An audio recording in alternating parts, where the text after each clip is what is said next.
Hello. When people talk about the death of kings, vivid images often come to mind: bloody coups, betrayals, conspiracies, and tragedies worthy of Shakespeare's plays. But real death, slow, sticky, stripped of heroism and almost all humanity, rarely makes it into the chronicles. What if a king does not die by the sword or poison, but simply from illness, helplessly dissolving in his own body and the indifference of those around him? But before you get comfortable, please like this video and subscribe to the channel, and let me know in the comments which city you are watching from and what time it is for you. I'm very curious to see who has joined us. Now make yourself comfortable. Let's begin. You wake up, not so much from sleep as from a shallow, restless limbo in your grand and drafty royal chamber. The stone walls, meant to inspire awe in subjects and terror in enemies, now offer you nothing but a lingering cold that has seeped into your bones. Your velvet blankets and fine linen sheets, once soft and luxurious, feel scratchy and suffocating. The feeble warmth of the dying fire does nothing to soften the chill in the air or the ache in your joints. You are Henry, the fourth of that name, King of England by the will of God, Parliament, and a series of accidents. This morning, though, you do not feel much like a king. You barely feel like a man. Your body is heavy, as if someone has placed sacks of stones upon your chest and limbs during the night. You recall, vaguely, what it was to feel vigorous and young, but those days are as distant as the reign of your predecessor, whom you helped into an early grave. You try to sit up. The effort is monumental, and your muscles complain with every motion. Your mouth is dry, your head is thick, and your thoughts are sluggish, slow as a cart stuck in the mud after a week of rain. You tell yourself it is nothing, a cold perhaps, or fatigue from endless state business, but the lie is thin. You have been feeling this way for weeks now. The heaviness, the pain, the fatigue that seeps deeper each day, refusing to leave. There is a slow, deliberate enemy at work in your flesh, and it has no face, no name, only a growing certainty that something is profoundly wrong. Servants scurry in the shadows, their footsteps echoing in the endless corridors. You wonder, not for the first time, if they speak about you behind closed doors, if they see the sickness in your skin, in your eyes, and if they whisper about the king's impending end with a mixture of fear, hope, and calculation. You are surrounded by people every day, and yet, in this early hour, you feel completely alone. You stare at the carved beams of the ceiling where old dust and cobwebs cling. The castle, your castle, is a place of damp, unyielding stone and relentless drafts, hardly a home, even less a sanctuary. You hear the cry of the crows outside, harbingers perhaps, or simply hungry birds. Either way, their voices sound like laughter, mocking the royal who cannot command his own body. You remember when you were young and imagined that kingship meant absolute power, limitless authority. Now you see that kingship means obligation, to rule, to decide, to endure, especially to endure. The crown on your brow is invisible here in bed, pressed by sweat against your brow, its weight replaced by the relentless throb in your temples. As the dawn creeps across the sky, you make a mental note of your symptoms, as if listing them could somehow bring order to your condition. Your limbs ache, your chest feels tight, your skin is clammy, and you cannot remember the last time you slept without waking every hour. The world, which used to rush at you, now seems muffled, distant, as if you are watching your own life through a thick sheet of glass. You wonder how long you will be able to keep your weakness hidden. You wonder if you want to. There is no dignity in dying of a slow, nameless illness, but then you have learned that dignity is rarely found in a royal deathbed. History will not remember the chill of your chamber, the musty scent of rotting rushes on the floor, or the taste of bile at the back of your throat. History prefers grand gestures and noble last words, but you suspect you will have neither. The hours pass slowly. You count the beams above your head, the cracks in the stone, the distant tolling of the morning bell. With each chime, you are reminded that time is slipping away, one measured ring at a time. You close your eyes and try to gather your strength, but the cold remains, seeping deeper. It is not just in the room, it is inside you now, settling in for the long siege. Soon the chamberlain will enter, and the performance of monarchy will begin again. But for now, it is only you, the cold, and the certainty that your reign is measured not in years, but in days and nights of pain. You know what is coming. As the pale sun finally penetrates the clouded windows, your chamber fills with the slow, shuffling footsteps of your assembled physicians. It is always the same ritual, repeated each day, each week, each month, as though sheer routine might force your disease to give up and depart in boredom. You look at the men who stand at your bedside, wise, gray bearded, and solemn. They are armed with a motley arsenal of ancient wisdom, herbal concoctions, and enough blind confidence to frighten a lesser illness into retreat. They bow in unison. You wonder if they have practiced the gesture together, perhaps in some private alcove between consultations, as a means of convincing you that their unity is a kind of science. It is not.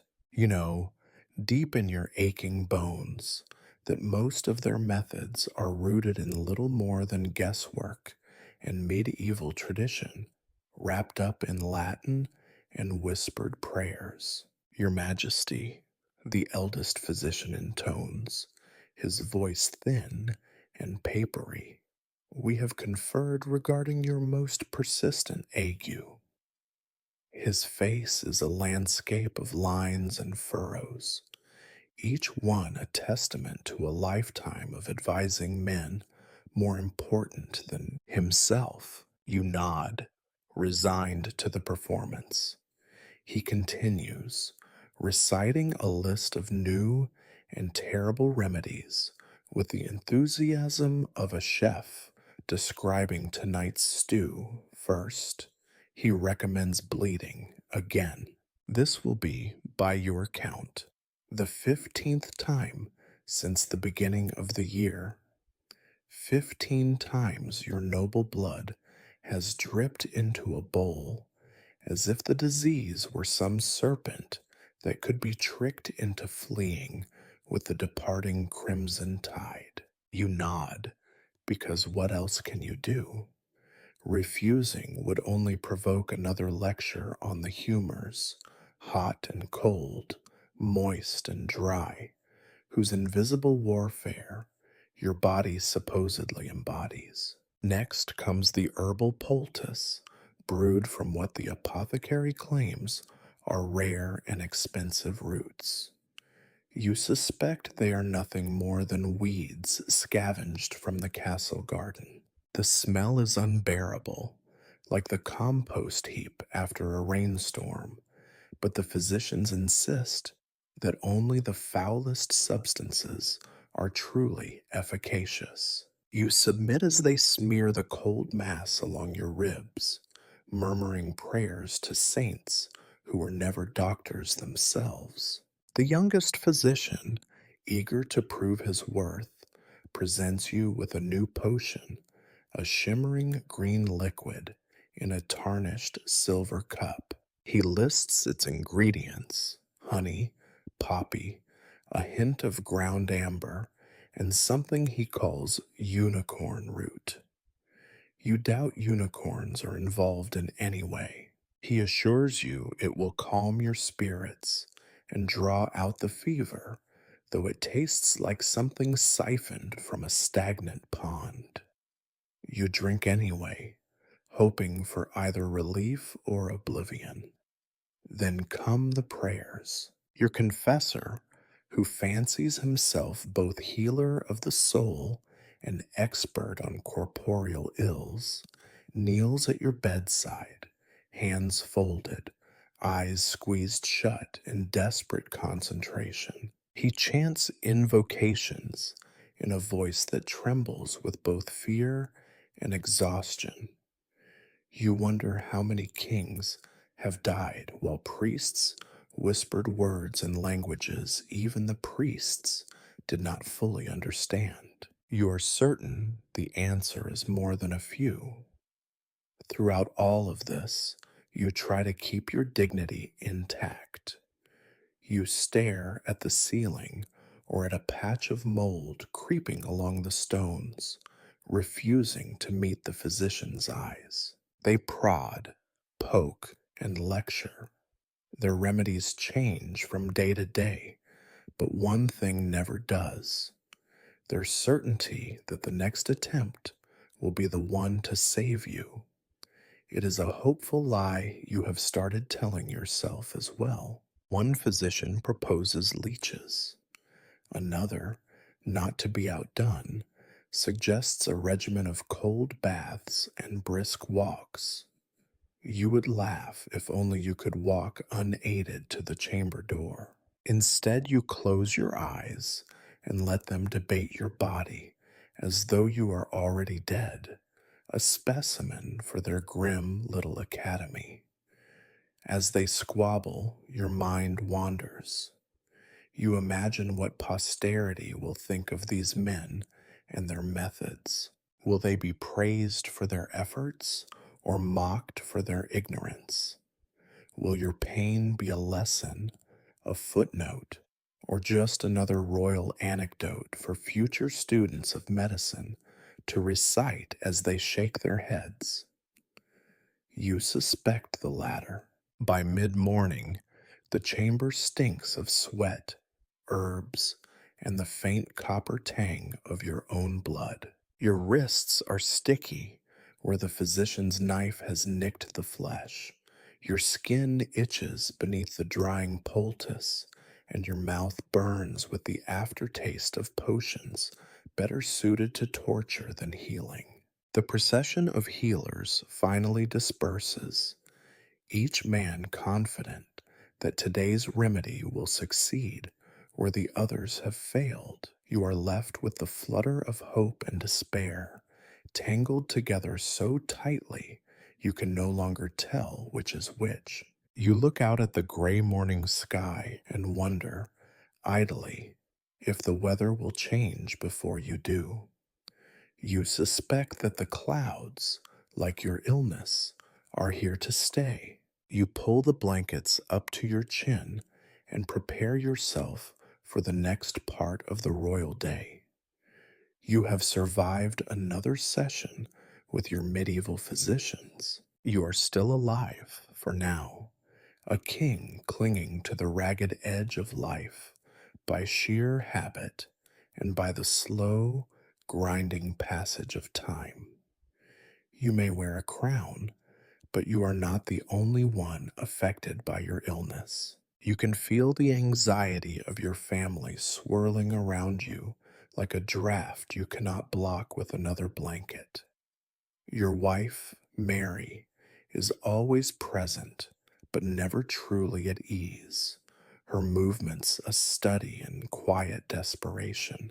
Your eldest son, the future king, though he does not yet know what that truly means, visits you often, but his eyes are always calculating, darting away from your gaze, never resting long on the man who brought him into this world. You notice things more acutely now, the way Mary watches you, her face composed, lips pressed together so tightly that you wonder if she is holding back a scream or a sob. Her hands are always busy, arranging pillows, smoothing your sheets, adjusting the curtains, anything to keep from facing the true state of things. Sometimes, when she thinks you are asleep, she sits on the far edge of the bed and prays, fingers twisting the rosary, her whispers too soft to make out.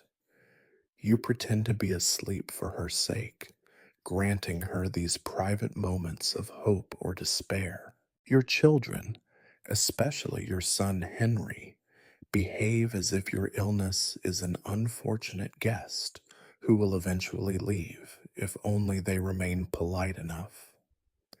Young Henry is at that dangerous age, no longer a child, but not yet wise. You see the ambition in him, the hunger for power that once burned in your own belly. When he visits you, he asks questions about statecraft, about alliances and enemies, about the little intrigues of court. Rarely does he ask about your health. He already knows the answer. The younger children are kept away from your chamber, lest they be frightened by your sallow complexion and hollowed eyes. You recall their laughter echoing through the halls in happier times, but now those sounds are muffled, distant, as if the castle itself is mourning you in advance. Mary insists they send notes, little scraps of parchment with childish scribbles, folded neatly and presented by careful hands. You treasure them, but even these innocent tokens are laced with the bitter taste of regret. You have not been the father you meant to be, distracted as you were by crowns, rebellions, and the endless machinery of monarchy. Even in your weakened state, you sense the shifting currents among your family. There is love, certainly, but also a growing impatience, an unspoken question in every glance. How much longer will you linger? No one dares voice it, but you know they are all thinking it. Mary, who has stood beside you through storms and betrayals, now calculates her own future. A queen consort becomes a dowager, and then what? And young Henry, already holding clandestine councils with his tutors and the bolder nobles, tests the weight of the crown in his mind, if not yet on his head. You once believed that family would be your refuge in times of crisis. Now you see it for what it is, a collection of individuals bound by blood, but each ultimately alone with their own fears and ambitions. They gather by your bed, offering comfort and support, but their words are rehearsed, their reassurances hollow. You know they are thinking about succession, about alliances to be made, and old grudges to be avenged, about the shape of the world after your passing. You are not offended. You have lived long enough to understand that this is the way of things. The world cannot pause for one dying king. Your son's impatience, your wife's silent mourning, the nervous energy of the younger children, all these are simply the natural responses to the slow, public unraveling of power. You remember your own father's decline, how you too waited and watched, pretending grief, while your mind raced ahead to your own coming reign. The circle is unbroken, relentless.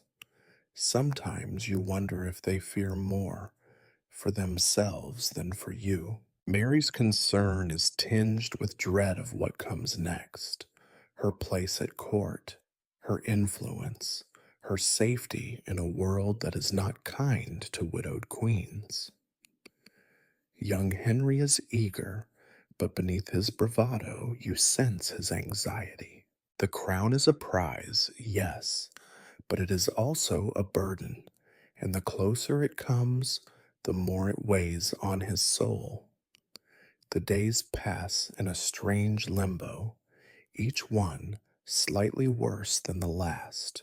Your family visits at prescribed hours, staying just long enough to fulfill their duties, then retreating to their own corners of the castle. You are left with their lingering scents, the impressions of their bodies on the furniture, and the echo of their worries.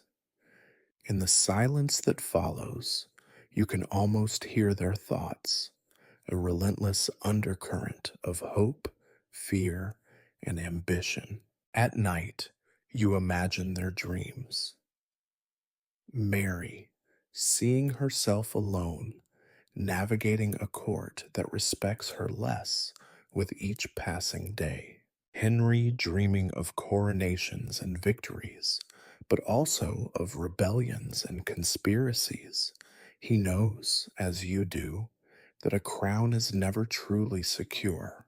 The younger children, perhaps, simply longing for a return to laughter and warmth, not yet understanding that those days are gone for good. You realize that your illness is not yours alone. It has infected the whole household, a creeping shadow that alters every relationship, taints every word, and clouds every future. Even as you wither, your family is reshaped by your decline, preparing for the day when they must live without you. You would like to reassure them, to promise that things will be well, but you no longer believe in such promises. Instead, you listen to the silence after their visits and accept the truth. A king's death is never private, never simple. Your decline is a spectacle, a lesson, and a warning, all at once.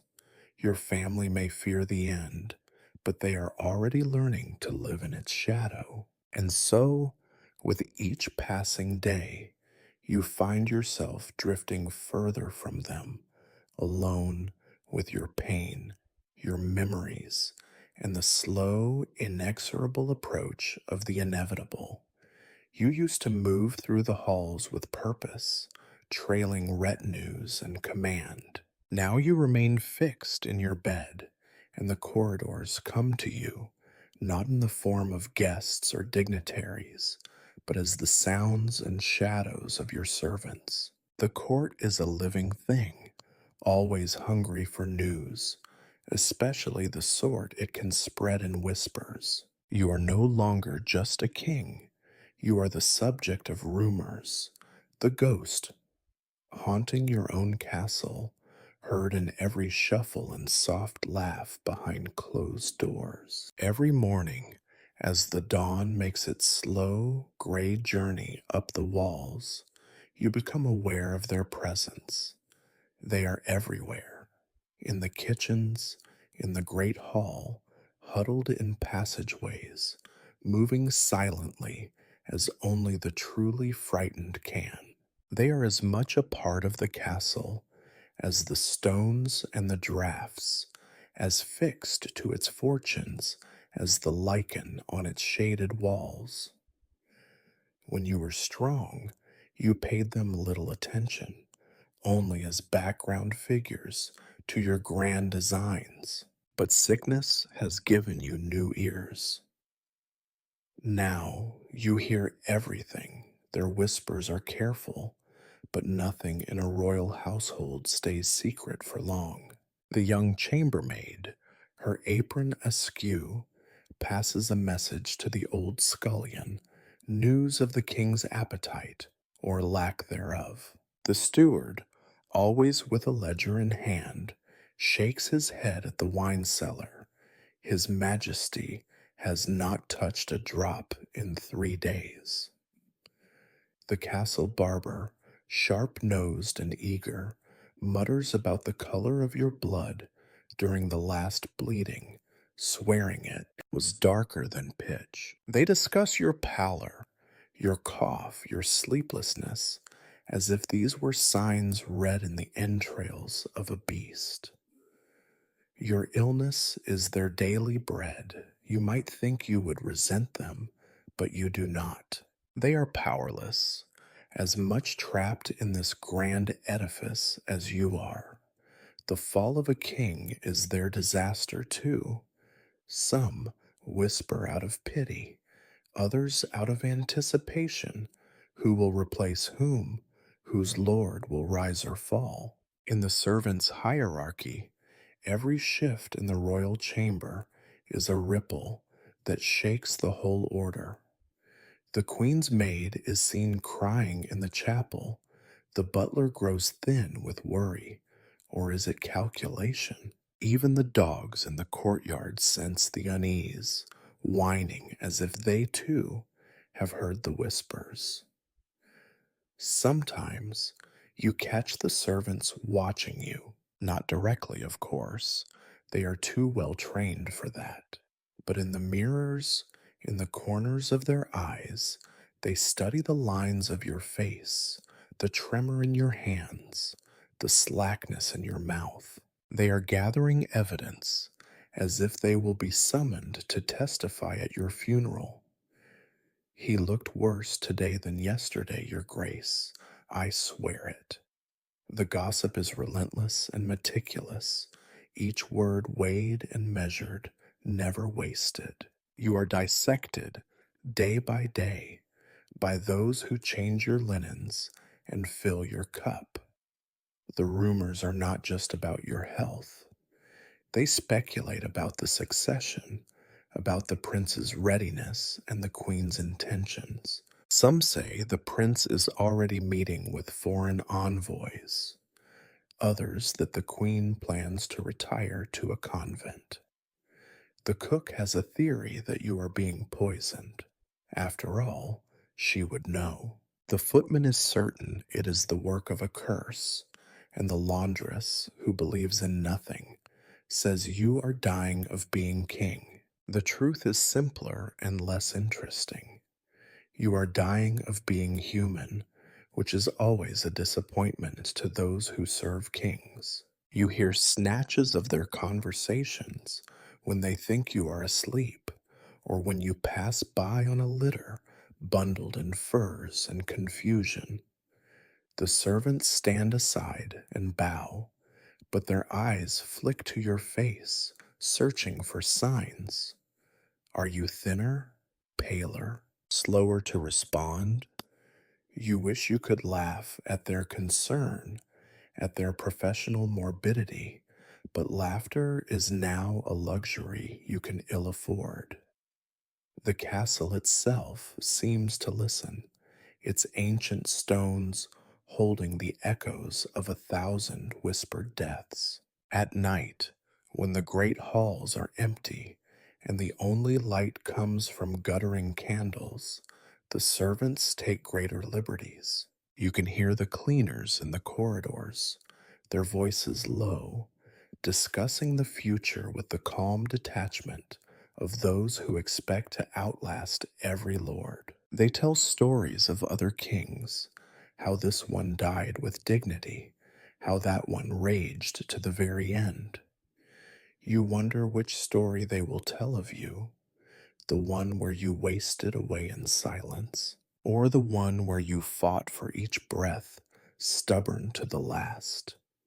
Sometimes you catch their fear. They know, better than anyone, that the death of a king is never just a family affair. There will be new orders, new masters, old scores settled with quiet efficiency. The fate of every scullery maid, every stable boy, every falconer hangs on the mood of the next monarch. In their own way, they mourn you, not as a man perhaps, but as the center of the order they know. You become aware, too, of those who try to curry favor with your successor before you have even left your bed. Some servants are suddenly less attentive, already aligning themselves with the prince's retinue. You watch with a kind of bitter amusement as your world contracts. Fewer visits, shorter conversations, meals brought and whisked away in silence. You are becoming irrelevant, a relic before you are a corpse. Yet, in their whispered fears and petty calculations, the servants give you a peculiar comfort. Your illness may be devouring you, but it has not stripped you of your power to disrupt, to matter. Every sigh, every rumor, every sideways glance is proof that for now you are still the sun around which they all orbit, even if only until the sun goes out. As the night deepens and the corridors quiet, you lie awake, listening for the sound of footsteps, for the voices that never quite fade. You wonder if, one day, the servants will whisper your name as they do those of long dead kings. Just another chapter in the story of the castle, just another shadow moving down the corridors, forever on the edge of hearing. The castle sleeps, or pretends to, but you remain stubbornly awake. The hours crawl past, and the flicker of candles lengthens into strange, grotesque shapes along your walls. In these long nights, you discover that a king's loneliness is bottomless. Your bed, vast and built for two, feels like a cold boat drifting on an ocean of stone. You are the only passenger, and there is no land in sight. You try to pray. You have always been told, from your earliest days, that God listens with special attention to the prayers of kings.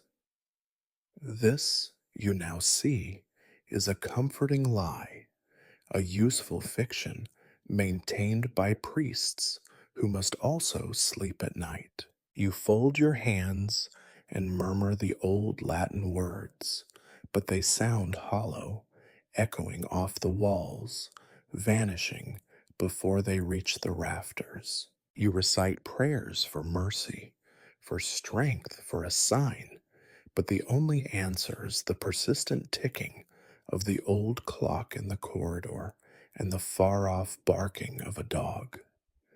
On some nights, you find yourself bargaining with God.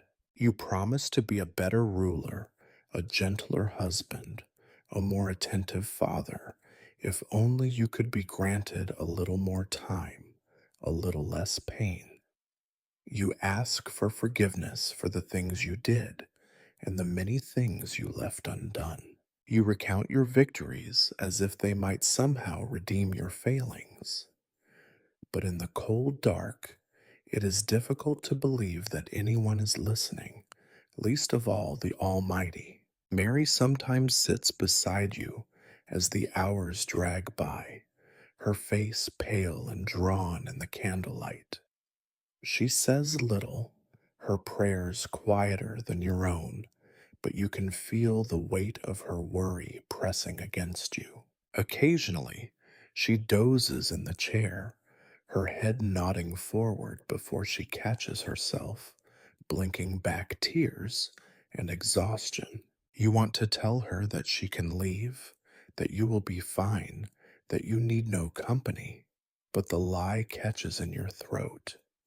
In truth, her silent presence is the only comfort the night offers. Your mind, freed from the day's performance, begins to wander. Sometimes it stumbles over memories, as if your life were a tangled garden and you are forced to walk its overgrown paths. You recall the faces of old enemies, old friends, and those who became both. You remember banquets filled with laughter and intrigue, hunting parties in green woods, and that one snowstorm when the court was trapped for 3 days and you played chess until your eyes hurt. But the pleasant memories are outnumbered by darker ones. The executions, the betrayals, the letters you never answered, the promises you could not keep.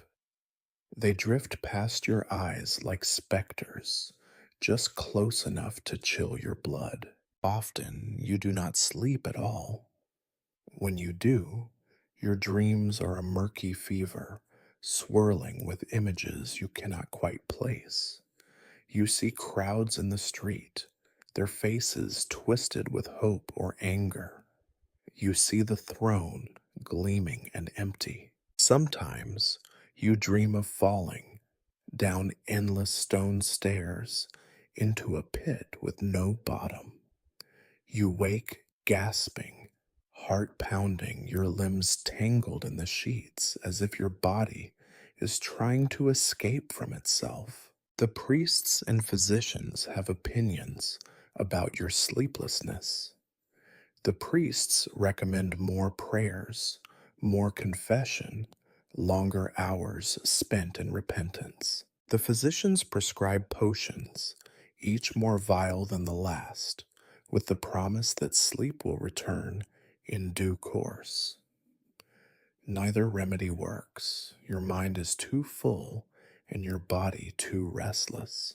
You have become a clockwork king, wound up by the cares of the world, unable to stop even as your parts begin to fail.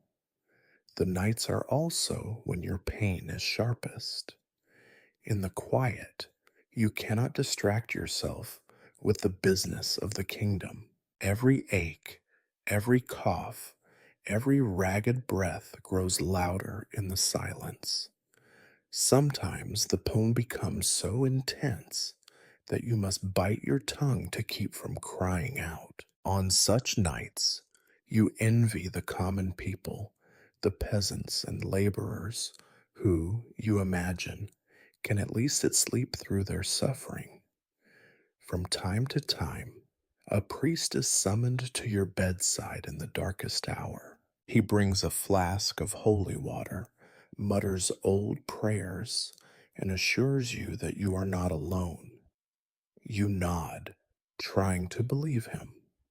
He recites psalm after psalm, his voice a soft drone. You find yourself counting the syllables the way a condemned man might count the steps to the scaffold. The ritual is meant to bring comfort, but instead it reminds you that the church, too, expects your end. In these sleepless hours, you sometimes think you glimpse shadows moving in the corners of your chamber, shapes that vanish when you try to focus on them. Perhaps they are only tricks of the light, or perhaps your mind is preparing you for the shadows to come. Either way, you no longer fear them. You are beyond fear, beyond hope, beyond even the simple comfort of a good night's sleep. Dawn comes at last, slow and reluctant, and you are still awake.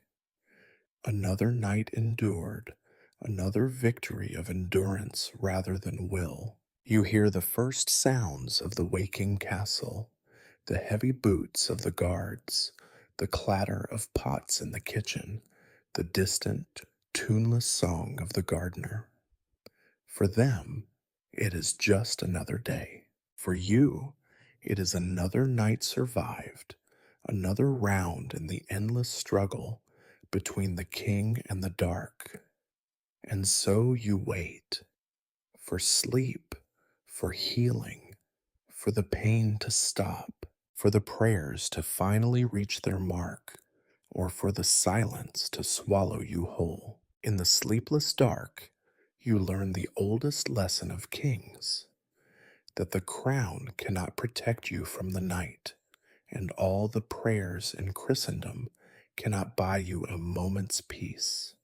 Morning brings no relief. Instead, it ushers in your daily appointment with medieval medicine, a circus in which you are both the ticketed audience and the caged animal. You lie back against your pillows as the physicians troop in, trailing their bags of instruments, bottles of potions, and bundles of herbs. They always look optimistic, perhaps for your benefit, or perhaps because the act of treating a king fills them with the same giddy energy as a juggler about to perform before a hostile crowd. The show begins with the ritual of diagnosis. Each physician takes a turn, pressing their cold hands against your forehead, your chest, your wrist. They mutter to each other in Latin, as if the old tongue alone has the power to drive out sickness. They sniff your breath, study your tongue, and examine what you have left in the chamber pot with scholarly reverence. You have become intimately acquainted with every stage of your own bodily decay, because nothing is too personal for the royal healers. Then the treatments begin. Today's main act, bloodletting. You have lost so much blood over these months that you half expect to wake up one morning as pale and ethereal as a ghost. The barber brings his sharpest knife, the bowl, and the leeches in a cloth bag. Each time, you wonder if this is the session that will finally empty you out, leaving your enemies with nothing to inherit but a shell. They tell you that bad humors must be drawn out. You suspect your best humors have long since fled. If it is not bloodletting, it is purging. Your apothecary arrives with a new brew, a thin, brown liquid with an aroma somewhere between old cabbage and manure. He assures you that this is the latest innovation from the continent, devised by a learned scholar who has never, you imagine, had to drink his own concoctions. You gag it down, determined to maintain the dignity of a king, though you note with bitterness that no one will ever sing songs of this particular trial. Some days they try sweating. You are swaddled in so many blankets that you begin to hallucinate. You are a baby again, helpless and voiceless. The windows are closed, the fire stoked until the air shimmers, and you are left to stew in your own misery. The theory is simple: sweat out the sickness, and health will return. In practice, you simply lose another night's sleep, tossing and turning, your heart thundering as if trying to escape your rib cage. There are the poultices, too. Each one seems to smell worse than the last. Today's version involves a blend of onions, garlic, animal fat, and something that might be moss. The physician assures you that these ingredients were selected with care, though you suspect their main virtue is their pungency, so powerful that the disease itself might flee the stench. The paste is smeared onto your chest or wrapped around your limbs. You grit your teeth and bear it, kingly composure intact, all the while thinking that you would not wish this on your worst rival. The youngest healer always brings a surprise, eager to prove his genius. Once, he produced a jar of blue-green slime he called frog ointment, guaranteed to restore vigor and balance. You endured it on your temples for an entire afternoon, only to discover a rash had joined your list of symptoms.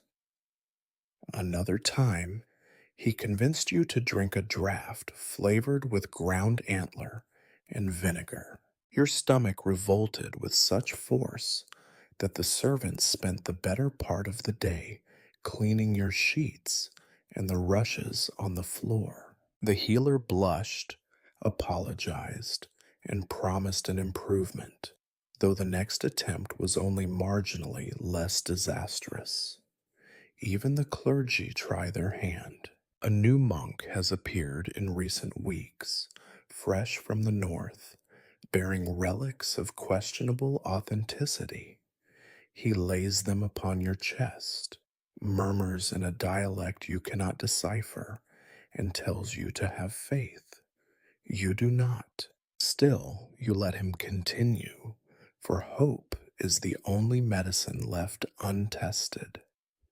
Every so often, one of the more practical attendants recommends simple remedies: clear broth, gentle walks, fresh air from the garden. These suggestions are always quickly overruled by the learned men.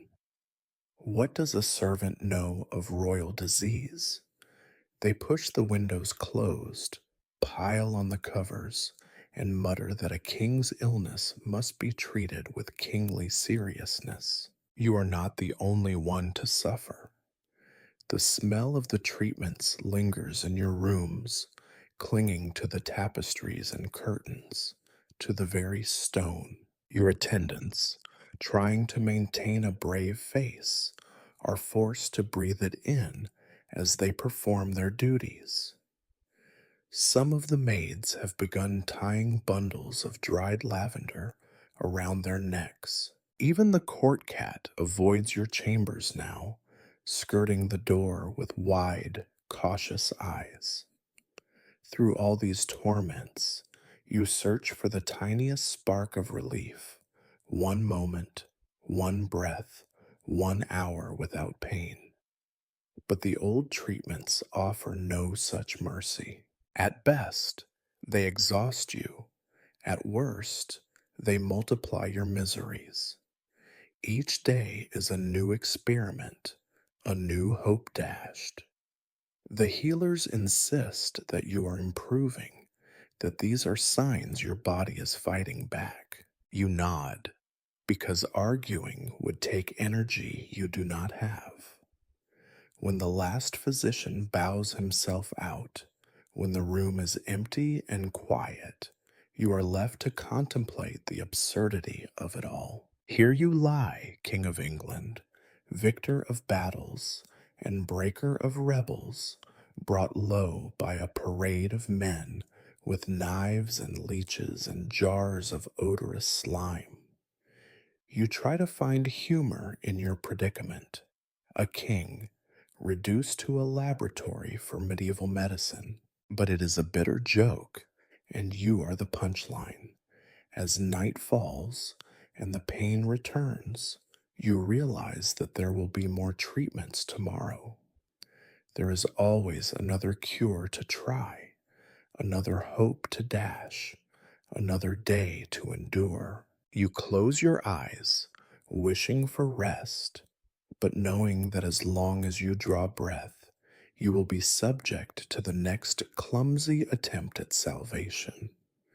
You have learned that there are stages to suffering, and you are entering a new one now. The disease has dropped its mask of subtlety and taken on a grotesque boldness. No longer content to creep quietly within your veins, it has decided to parade itself before your court, making itself visible in every movement, every glance, every strained attempt at dignity. The first changes are in your skin. Once your reflection in polished silver was a comfort. Rosy cheeks, steady eyes, the bearing of a king. Now your face is a study in decline. Grayish yellow patches spread along your jaw like bruises that never heal. Your lips are dry and cracked, constantly thirsting for water that never quite soothes. The hands that once held sword and scepter now tremble, fingers curled inwards, betraying your weakness even to the dimmest courtier. There is a rash crawling up your arms, angry and red, which the physicians insist is a sign of healing. You do not share their optimism. Worse still are the sores, raw patches along your back and thighs, caused by endless hours spent in the same position. Your attendants attempt to shift your body, to change your linens, but the smallest touch makes you flinch. You try to thank them, to maintain the royal politeness drilled into you from childhood, but pain makes you short tempered. Sometimes your words come out sharp, your voice brittle as frost, and you see the servants exchange glances over your shoulder.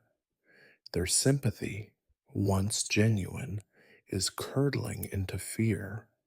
Your voice itself is changing, hoarse and weak. The words catch in your throat, sometimes dissolving into a cough that racks your body until your vision swims.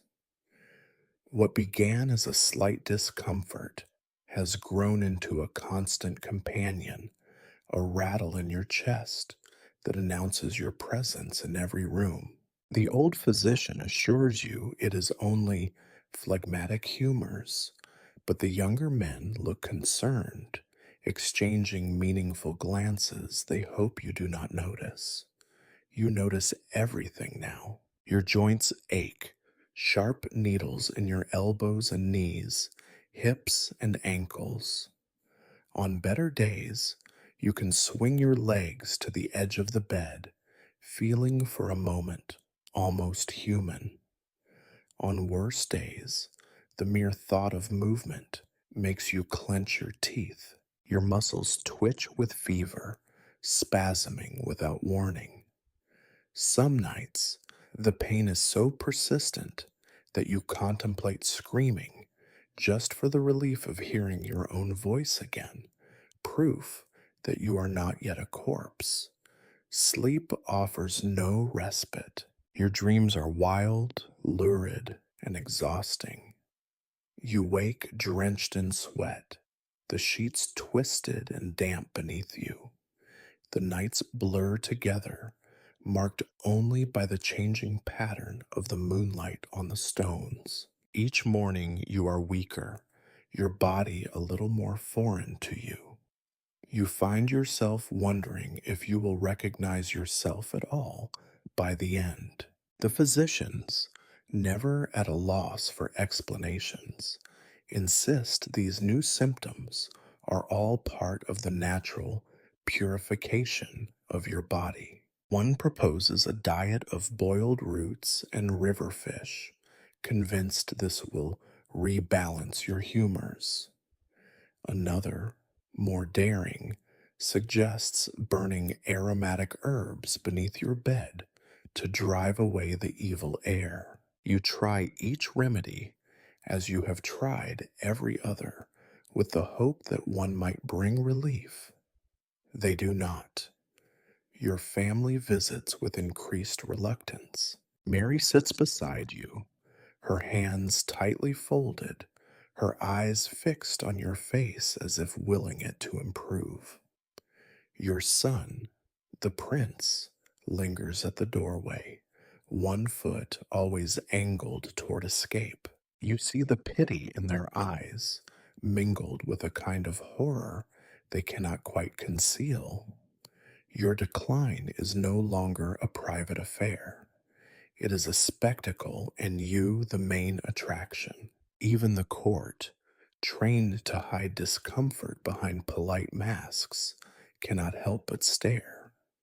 Ministers bring you documents for your trembling hand to sign, their faces carefully composed, their eyes flicking from your shaking fingers to your sunken cheeks. You try to joke with them, to pretend nothing is amiss, but the effort exhausts you.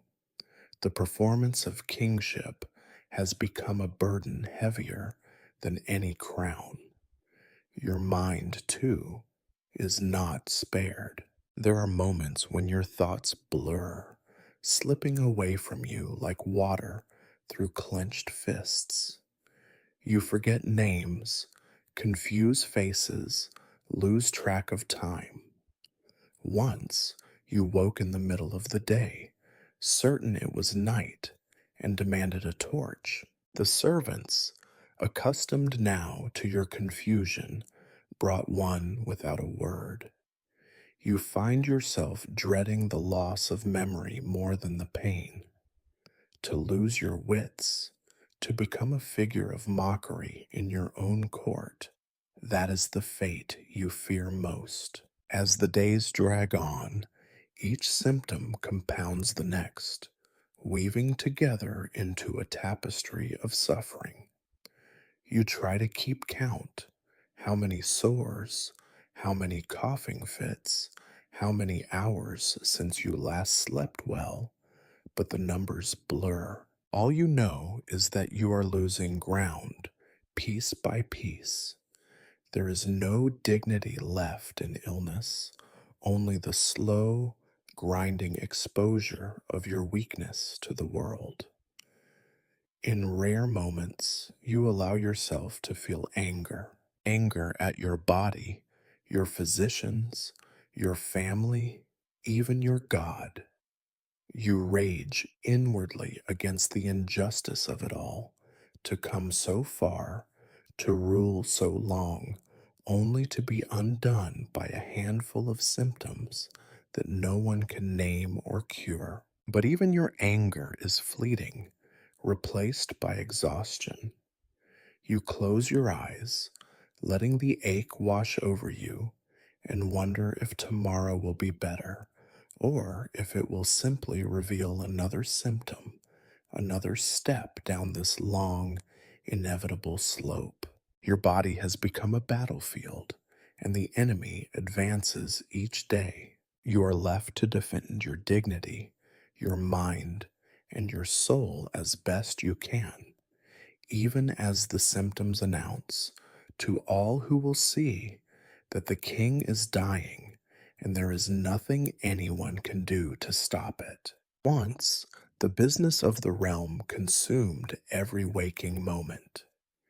You remember rising with the sun to the bustle of messengers, the clatter of boots on flagstones, the endless parade of papers requiring your signature and decisions only you could make. You wore the kingdom's burdens as both armor and ornament, convinced that England herself could not function without your attention. That certainty now dissolves day by day, like ink left too long in the rain. Now, the machinery of rule creaks along without your guidance. Each morning, a small mountain of documents appears on your bedside table: petitions, decrees, requests for judgment, matters of trade and war and faith. Where you once would have examined every word, asked sharp questions, demanded explanations, you now find yourself skimming the first few lines before your eyes begin to swim and your thoughts unravel into a muddle. It is as if your mind, once keen and decisive, has become a dull blade that can no longer cut through the tangled knots of state. Your ministers try to make the process as painless as possible. They offer summaries, speaking slowly and repeating themselves with the forced patience one usually reserves for a difficult child. Some even suggest you postpone decisions, assuring you that nothing is so urgent It can not wait another day or two. You know what they are really doing: buying time, making choices themselves, covering for your decline with polite fictions and reassuring lies. It is both a kindness and an insult, and you are too tired to care. The council meets more often now, sometimes without even sending word to your chambers. You can picture them gathered in the great hall, huddled around the table, arguing in hushed voices about what must be done. The chancellor's tone is more authoritative these days, and you notice that your son is included in more of these meetings than ever before. You are not so far gone that you do not see the truth. They are preparing for your absence, rehearsing for a kingdom that no longer has a king at its center. On rare occasions, you attempt to reassert yourself. You insist on hearing a case, or giving an audience, or meeting with a foreign envoy. The effort is Herculean. Each time, you are propped up with cushions, dressed in ceremonial robes that feel unbearably heavy, and paraded before your court like an actor summoned for one last scene. You find it increasingly difficult to concentrate. The faces before you blur, the words spoken become a distant echo. You nod and smile, hoping no one notices that you have not truly heard a single word. The business of state carries on around you, a play performed for your benefit alone. The letters and reports from distant counties and foreign courts arrive as always, but your answers grow shorter, more formulaic. Where you once would have penned personal notes full of wit, rebuke, or encouragement, you now resort to platitudes and the careful handwriting of your secretaries. You realize with bitter amusement that your personal touch, once considered so essential, is barely missed. The world does not collapse when you delegate. Indeed, it may even run more smoothly. Your absence from the daily life of the realm is not lost on the courtiers. They make polite inquiries after your health, offer bland assurances that all is well, and then slip away to pursue their own agendas. The great chessboard of power continues to shift. Old alliances fracture, and new ones are formed in quiet corners as the ambitious and the anxious jockey for position in a future you will not see. You catch fragments of conversations, talk of lands to be granted, marriages to be arranged, enemies to be placated. It is clear that the game has moved on. In the evenings, when the halls are quiet and the only sound is the crackle of the fire, you find yourself pondering the fate of all your great plans and ambitions. What will become of the wars you began, the reforms you decreed, the oaths you demanded? Will your successor honor your promises or break them with a shrug?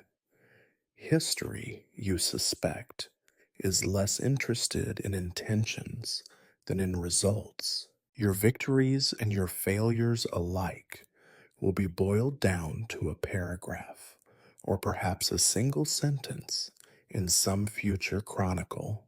You are not entirely forgotten, not yet. The Queen visits, brings news from court, tries to involve you in discussions about your children and their future. You smile and offer what little advice you can, but you sense her mind is elsewhere, already turning toward the new realities that will come with your passing. Your son, when he visits, seems eager to prove his own readiness, asking questions not for your wisdom, but to hear his own cleverness reflected back at him. You indulge him. It is all you can do. The kingdom rolls on, relentless and indifferent, like a great wheel. Your absence is felt, certainly, but the work continues. There are taxes to collect, roads to repair, criminals to punish, churches to endow, enemies to watch. All these things are handled by men and women whose names you once memorized, but who now drift through your memory like faces in a fog. Sometimes, in the small hours, you catch yourself wondering if it was all worth it. The endless effort, the careful strategies, the sleepless nights spent worrying about affairs of state. The world keeps spinning, and the kingdom persists, whether you are strong or frail, present or fading. It is a sobering thought, and for a moment you feel almost free. You let the papers pile up, confident that someone else will sort them. You surrender the daily burdens of rule, not in triumph, but in weary resignation. The affairs of the realm fade into the background, and you are left with your own thoughts, your own body, and the long, slow unwinding of your reign. You always believed yourself surrounded by loyalty. Your court was a fortress of custom and obedience, a world in miniature revolving dutifully around your person. Yet sickness is the great reveal. It unmasks the true nature of every companion, servant, and so called friend. As your illness grows more visible and your power less so, the faces in your entourage begin to shift. There is a subtle change in the air, a crispness, a wariness, as if the castle itself is preparing for a storm. You begin to notice absences.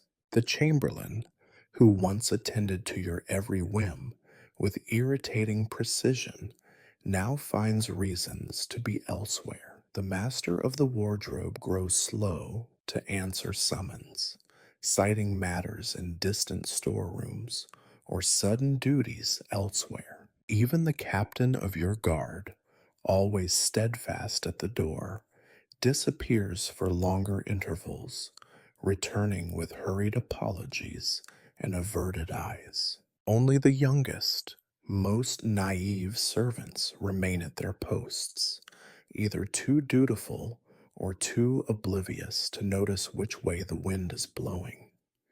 Their attitude has changed as well.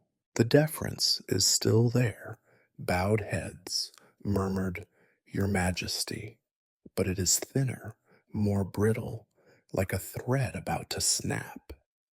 The banter that once flowed easily in your presence is gone, replaced by careful silences and forced politeness. You sense their unease. They speak less of the future, avoid the subject of the court, and fill the air with meaningless words. The weather, the hunting dogs, the quality of the new tapestries in the hall. The real business of hope and fear takes place in corridors you no longer walk. The courtiers, those masters of flattery and intrigue, have grown cautious. They approach you only when necessary, bearing gifts or petitions, their faces set in practiced expressions of concern. They inquire about your health with the same tone one might use to comment on a dying fire. You can see them weighing each word, each gesture, as if already rehearsing for a new master. Their conversations are shorter, their eyes restless, glancing over your shoulder as if expecting the next king to appear at any moment. Even the clergy begin to sound more urgent in their prayers. The old bishop, whose voice once rolled through the chapel with the authority of heaven, now whispers his benedictions, as though reluctant to promise too much. You hear the rumors, even from your bed.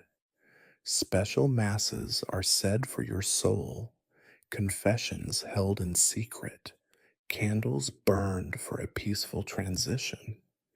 You have become less a king and more a memento mori, a living reminder that all power is temporary. The most telling sign is in your physicians. Once they bustled into your chambers with the blind confidence of men who believed themselves to be indispensable.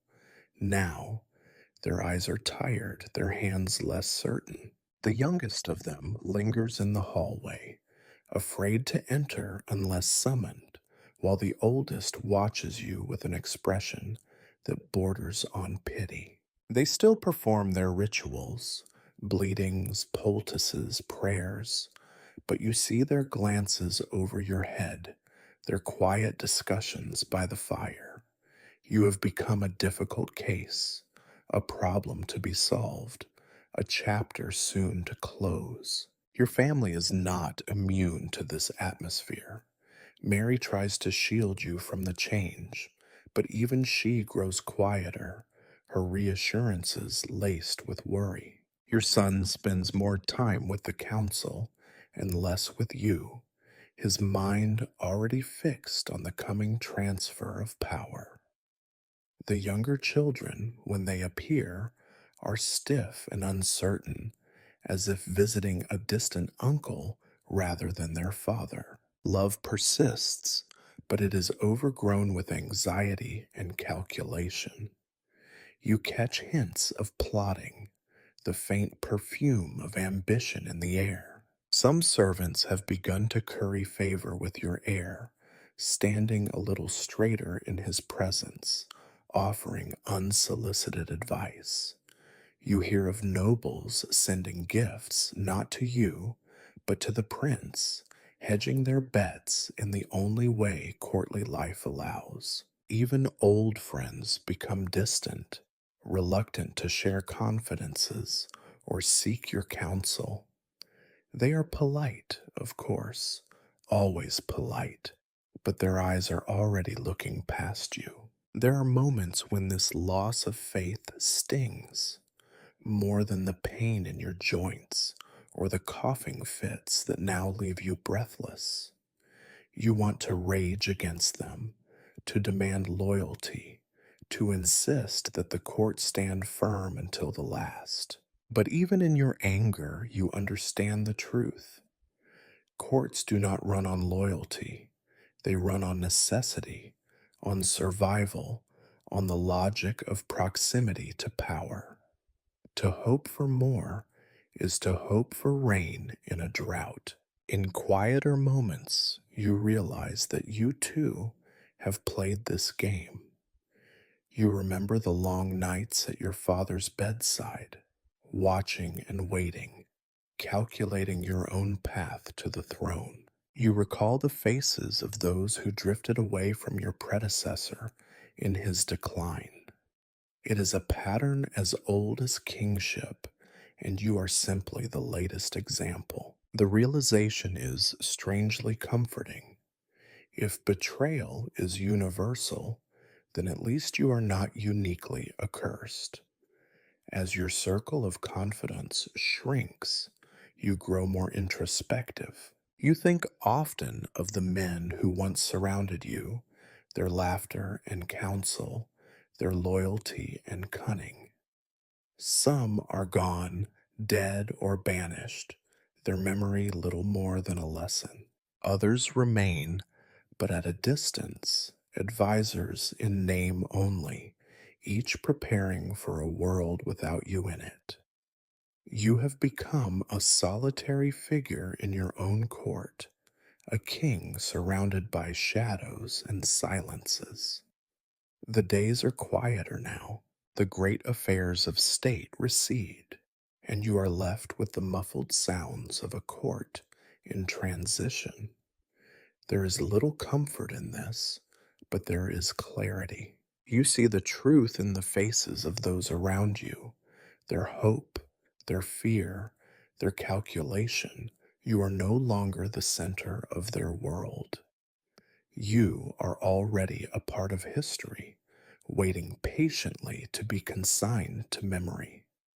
And so you let them go. You watch their faith ebb away as surely as your own strength. The kingdom prepares for the future, and you, finally, are allowed to rest. When you were a young king, religion was a matter of spectacle and statecraft, pageantry for the crowds, solemn oaths for the nobles, another arrow in the quiver of royal authority. You wore your faith as you wore your crown, conspicuously and with a purpose. Now, as sickness tightens its grip, faith becomes something else, a ritual, a habit, a set of gestures repeated more out of desperation than conviction. You find yourself droning in prayers, incense, and the steady drone of psalms, as if your very soul could be healed by the sheer volume of ritual. The priests come often now. At first, their visits felt like a rare comfort, a chance for quiet words, and the soothing cadence of the familiar prayers. But as the weeks blur together, you realize that their presence is less about comfort and more about custom. Every evening, as the shadows gather and your body begins its nightly rebellion, a priest arrives, sometimes the old bishop with trembling hands, sometimes a nervous young monk clutching his missal as if it might ward off death itself. They bring holy water, crucifixes, relics whose provenance is always a little dubious.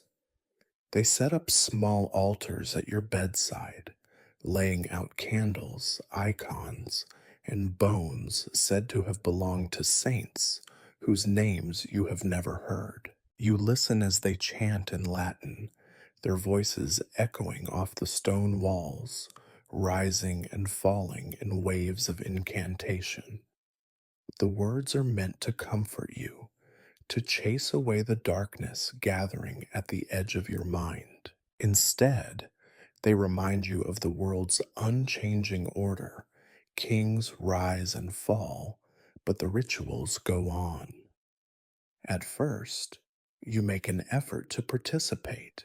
You recite the creeds, whisper the confessions, clutch the beads until your knuckles ache. But the prayers become longer, more elaborate, and your attention wanders. You mouth the words by rote, your thoughts drifting to matters more immediate. The throb of pain in your side, the stiffness in your hands, the way the candles flicker in the drafts that even now plague your royal chamber. The priests never seem to notice your distraction. They go about their business with the calm assurance of menhuesfets who have seen more deathbeds than coronations. Some evenings, the rituals are for you alone, prayers for healing, for strength, for divine intervention.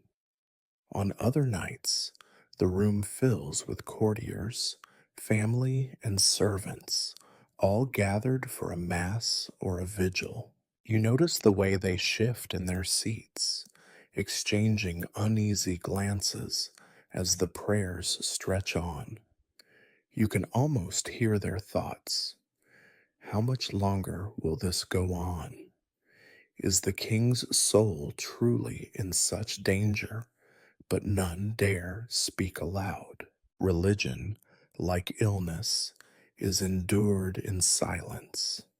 Confession becomes a regular feature of your existence. The bishop arrives with his solemn face and soft voice, drawing the curtains for privacy. You confess your sins, both real and imagined, sometimes unsure which is which. The bishop assures you of forgiveness. his words as gentle as a father's, but you wonder whether it is truly absolution he offers, or simply the promise of a cleaner slate for the next world. Either way, you are grateful for the routine. The repetition is a comfort, even if a faith itself is in short supply. There are processions, too. The clergy parade through the halls, incense burners swinging, banners unfurling, choirs chanting. Sometimes you are well enough to be carried to the chapel, where the light from the stained glass windows paints your pale skin in strange, holy colors. Other times, the rituals come to you: a portable altar, a handful of relics, a whispered blessing. The line between church and chamber grows thin, as if the castle itself is turning into one long, unending prayer. You notice the changes in those around you. Mary, always pious, throws herself into the rituals with renewed fervor, clinging to the hope that more prayer means more time. Your son stands stiffly at your side, reciting the words without conviction, his mind clearly elsewhere. The servants cross themselves in the hallways, pressing their backs against the stone when a priest passes by, as if holiness might be contagious. The court, once so full of gossip and intrigue, now revolves around the rhythm of the church bell. You have become something of a relic yourself, a living symbol for the court's anxiety, a reason to redouble prayers and ceremonies. The priests mutter about miracles, about saints who once rose from their beds at the brink of death, but their voices sound uncertain even to your dulled ears. You wonder if any king has ever truly been saved by ritual alone, or if the church merely helps to ease the passage from power to memory. The repetition brings a peculiar comfort, but also a deep weariness. The same words, the same gestures, the same sense of wax and incense, repeated day after day, night after night. Sometimes you wish you could simply sleep, undisturbed by chanting and benediction. But the rituals are as relentless as your illness, and to refuse them would be to admit defeat. So you endure as you have endured all things, until even the most sacred rites become part of the background hum of your decline. On rare nights, when the prayers are over and the candles snuffed, you find yourself wondering what will be left when the rituals stop. Will there be silence or something worse? You lie back, close your eyes, and listen to the echoes of the last hymn drifting down the corridor, mingling with the distant sounds of a castle that no longer waits for your orders. In the stillness, you realize that you are not afraid of the darkness itself, only of the endless, repetitive rituals that try to hold it at bay. There is a peculiar hour, neither night nor morning, when the world shifts and logic dissolves. You have grown intimately familiar with it, that threshold when sleep will not come, and the candle's flame seems to burn with malicious intent. It is in these hours that reality frays, and your mind, battered by fever and fatigue, slips loose from its moorings. Here, in this gray no man's land, you are plagued by visions, some fleeting and strange, others as vivid as the coronation day you can still almost taste. At first, you blame the potions. Each night brings some new mixture: poppy syrup to dull your pain, wormwood to quiet your stomach, a mash of herbs that the youngest physician insists will draw out the bad air. They muddle your senses, sin, leave your tongue thick and your thoughts heavier than lead. But soon you realize that the visions come whether you swallow their draughts or not. The sickness itself is a master of invention, a conjurer of ghosts. Faces swim before you, rising out of the darkness as if summoned by memory or regret. Some you recognize instantly, your father, as he was before his own decline, frowning over matters of state and never quite meeting your gaze. You see old rivals, long dead, Richard, with his suspiciously serene smile, and those barons whose rebellion first set your crown askew. Their eyes linger on you with a patience that is almost kind, as though they have been waiting for this moment and have all the time in the world. Other faces are less familiar, pale children, perhaps yours, though younger than you remember. Shadowy figures, dressed in armor, mouths moving in silent reproach, vanish when you try to speak to them. Once you see a procession of monks moving through your chamber with candles in their hands and faces obscured by hoods. They chant words you do not understand, their voices blending with the wind rattling the window panes. Sometimes the visions are cruelly specific. You relive the sound of a sword striking bone, the stink of mud and blood on the battlefield, the shrill cries of men who trusted you with their lives. You see old friends, those who died for your ambition, those you left behind in the rush to power, reaching out as if to grasp your hand. The guilt is tangible. You wake with your palms sweating, your heart racing, and for a moment you wonder if the penance of kings is to haunt their own memories until the end. But not all the visions are dark. There are moments of strange, shimmering beauty. You see gardens blooming out of season, sunlight spilling through windows you have never opened, your children laughing as they did long before the burdens of inheritance settled upon their small shoulders. You catch glimpses of old songs, old feasts, a fragment of music echoing through the hallways. These are brief and all the more precious for their rarity. They vanish as quickly as they come, leaving behind a hollow longing that no prayer can fill. There are nights when the line between the real and the imagined becomes unbearably thin. You see the same faces in daylight that troubled your dreams. Hear voices at your shoulder as you try to sip broth or sign a decree. The healers call it fever, the priests call it temptation, but you recognize it for what it is: the mind's final rebellion against a world grown too small, too painful to endure. The strangest vision comes only once, but you remember it as if it lasted an age. The room grows impossibly cold. The shadows crowd the edges of your bed, and through the gloom steps a figure draped in black. Death, as you always imagined her, neither monstrous nor merciful, but inexorable. She stands at the foot of your bed, her face hidden, and waits.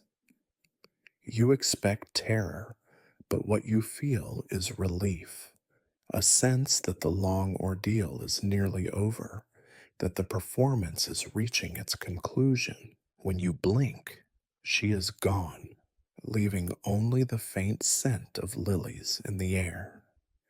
In these hours, you try to remind yourself that you are still the king, that reality bends to your will. You summon your attendants, demand fresh water, issue orders to invisible armies. They humor you, whispering to one another as they fulfill your commands.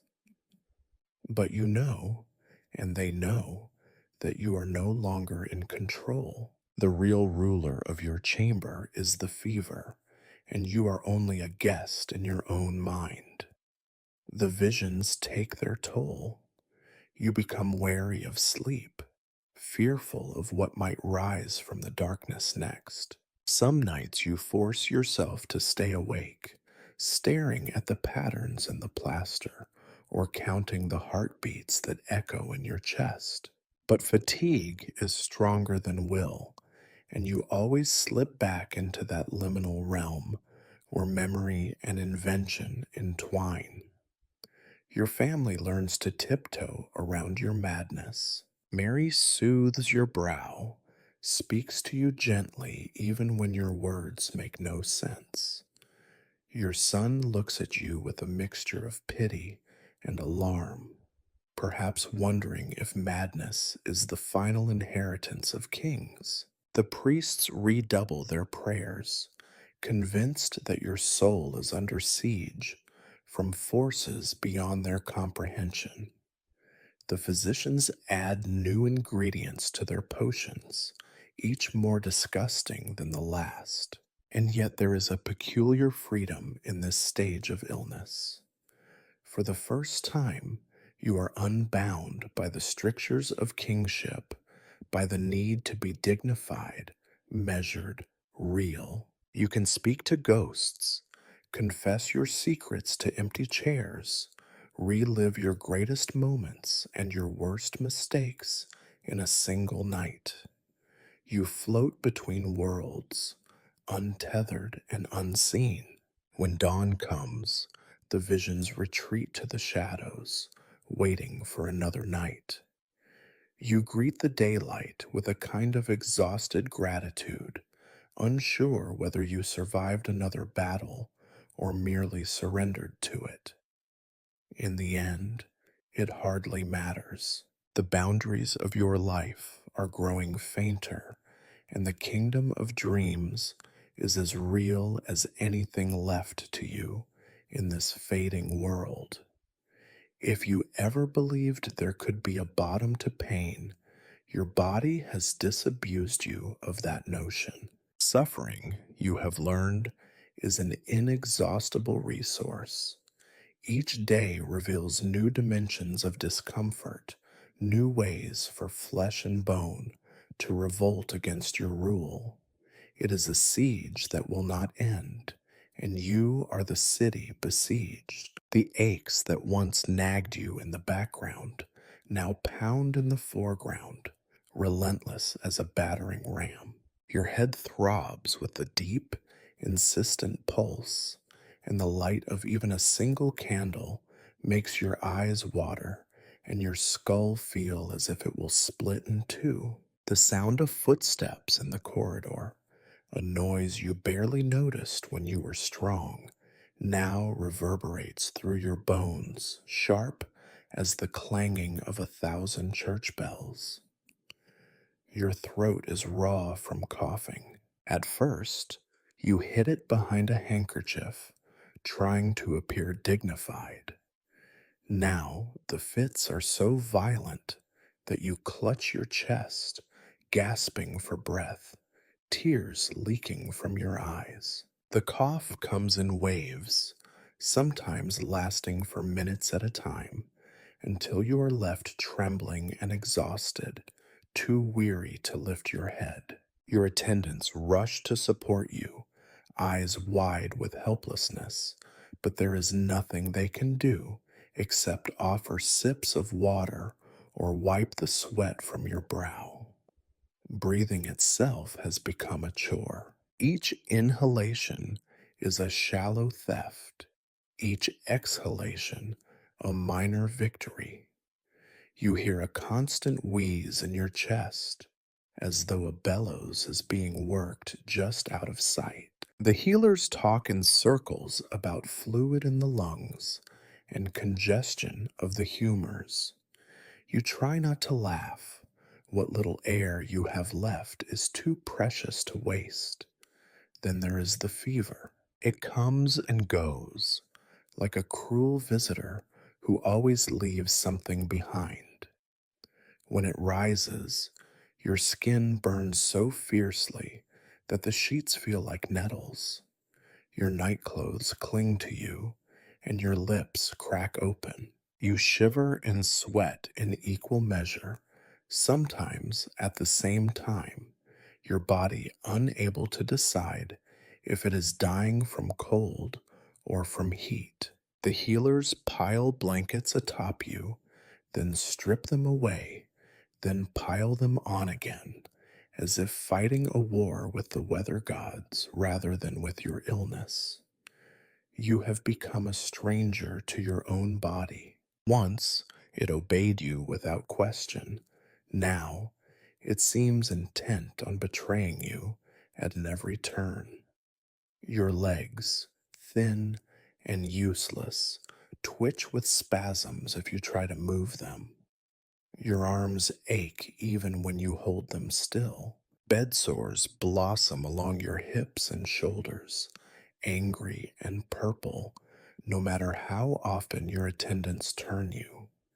The pain is sharpest at night, when the world is quiet and there is nothing to distract you from the slow rot of your flesh. Sometimes the suffering plays tricks on your mind. You begin to think of your body as an enemy, a traitor within the gates. You curse your bones, your nerves, your skin for conspiring against you. On rare occasions, you almost wish they would finish their work and be done with it. But the suffering always stops just short of release, drawing out your misery with the meticulous cruelty of a master torturer. Food, once a small pleasure, has become a test of endurance. Your tongue is thick and your mouth dry. Every swallow is painful, and even the blandest broth tastes of ashes. The healers suggest all manner of potions and stews, but nothing stays down for long. Your stomach churns with a constant queasiness, and you have grown used to the indignity of retching into a basin, grateful only for the moments when your attendants are quick enough to spare your bedclothes. You are shrinking, wasting away, a king in name, a skeleton in substance. Sleep is no longer a refuge. The pain follows you into your dreams, where it mutates into even stranger forms. You dream of drowning in mud, of being crushed beneath stones, of wandering endless corridors with invisible hounds snapping at your heels. When you wake, the pain is waiting, as loyal as any courtier ever was. It welcomes you back to the waking world with a fresh assault on your nerves, reminding you that the escape of sleep is only temporary. Your world has narrowed to the space between your bed and the window. You watch the changing light on the walls, marking the hours with a patience you never knew you possessed. Sometimes, if you are lucky, a breeze stirs the curtains, and you catch the scent of rain or wood smoke. For a moment, you are somewhere else, walking in the gardens, riding through the fields, sitting by a hearth with your children at your feet. Then the pain returns, and the world shrinks again, leaving you stranded on the island of your own body. The healers have no more answers. Their remedies become more desperate, their assurances more hollow. They try new mixtures, new prayers, new rituals, but nothing breaks the cycle of suffering. You see the pity in their eyes when they think you are not looking, the relief when their shifts end, and they can escape your chamber for an hour or two. Even the priests, once confident in the power of their rites, have grown quiet, their prayers losing conviction as your pain persists. Sometimes you wonder how much more you can bear, but the answer is always the same: a little more, a little longer. The body is stubborn, and pain is endlessly creative. There is always another day, another night, another way for suffering to intensify. You have become an expert in the art of endurance, and your body is the lesson that never ends. And so you wait, breath by shallow breath, for something to change. You would settle for even the smallest mercy: a night without agony, an hour without fear, a moment when you remember what it was to be whole. But for now, there is only pain and the long, slow descent into the final stages of your mortal reign. Pain has a way of warping time. The present moment stretches, rubbery and unending, until all that is left are the faded outlines of other days. As your body betrays you, your mind does what it can. It retreats. There are hours, sometimes entire nights, when you drift, neither fully awake nor truly asleep, adrift on the tide of memory. In these hours, the walls of your chamber fade away, and the long, dusty corridors of the past open before you. At first, the memories come at random, flashes of scenes with no clear order. You are a boy again, running wild in the palace gardens, mud on your boots, laughter echoing in your ears. Your father calls your name, his voice a mixture of impatience and pride, and you turn toward him, never doubting that you will one day inherit his strength.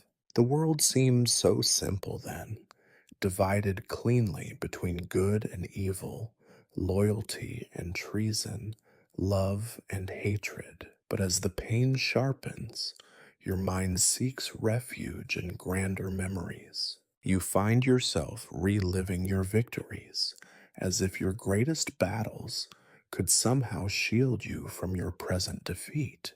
You see again the banners flying at Shrewsbury, the sunlight glinting off 1,000 swords, the cheers of men who would follow you into the jaws of hell. You feel the surge of adrenaline, the wild certainty that you were invincible, that your name would outlive any foe. In those moments, the burdens of rule seemed almost light. Even the blood on your hands felt like proof of your destiny, a necessary cost for the order you would impose on a chaotic world. You remember the careful games of politics, the late night councils, the whispered alliances, the delicate art of balancing friend and enemy. There was a time when you could move the pieces across the board with confidence, anticipating every move, every possible betrayal. How many nights did you spend with maps and missives, reshaping the fate of kingdoms with a signature, a nod, a raised eyebrow? You wonder now whether those decisions mattered as much as you believed, or if history has already swept them away, lost beneath the endless tide of new schemes. There are victories closer to the heart, too.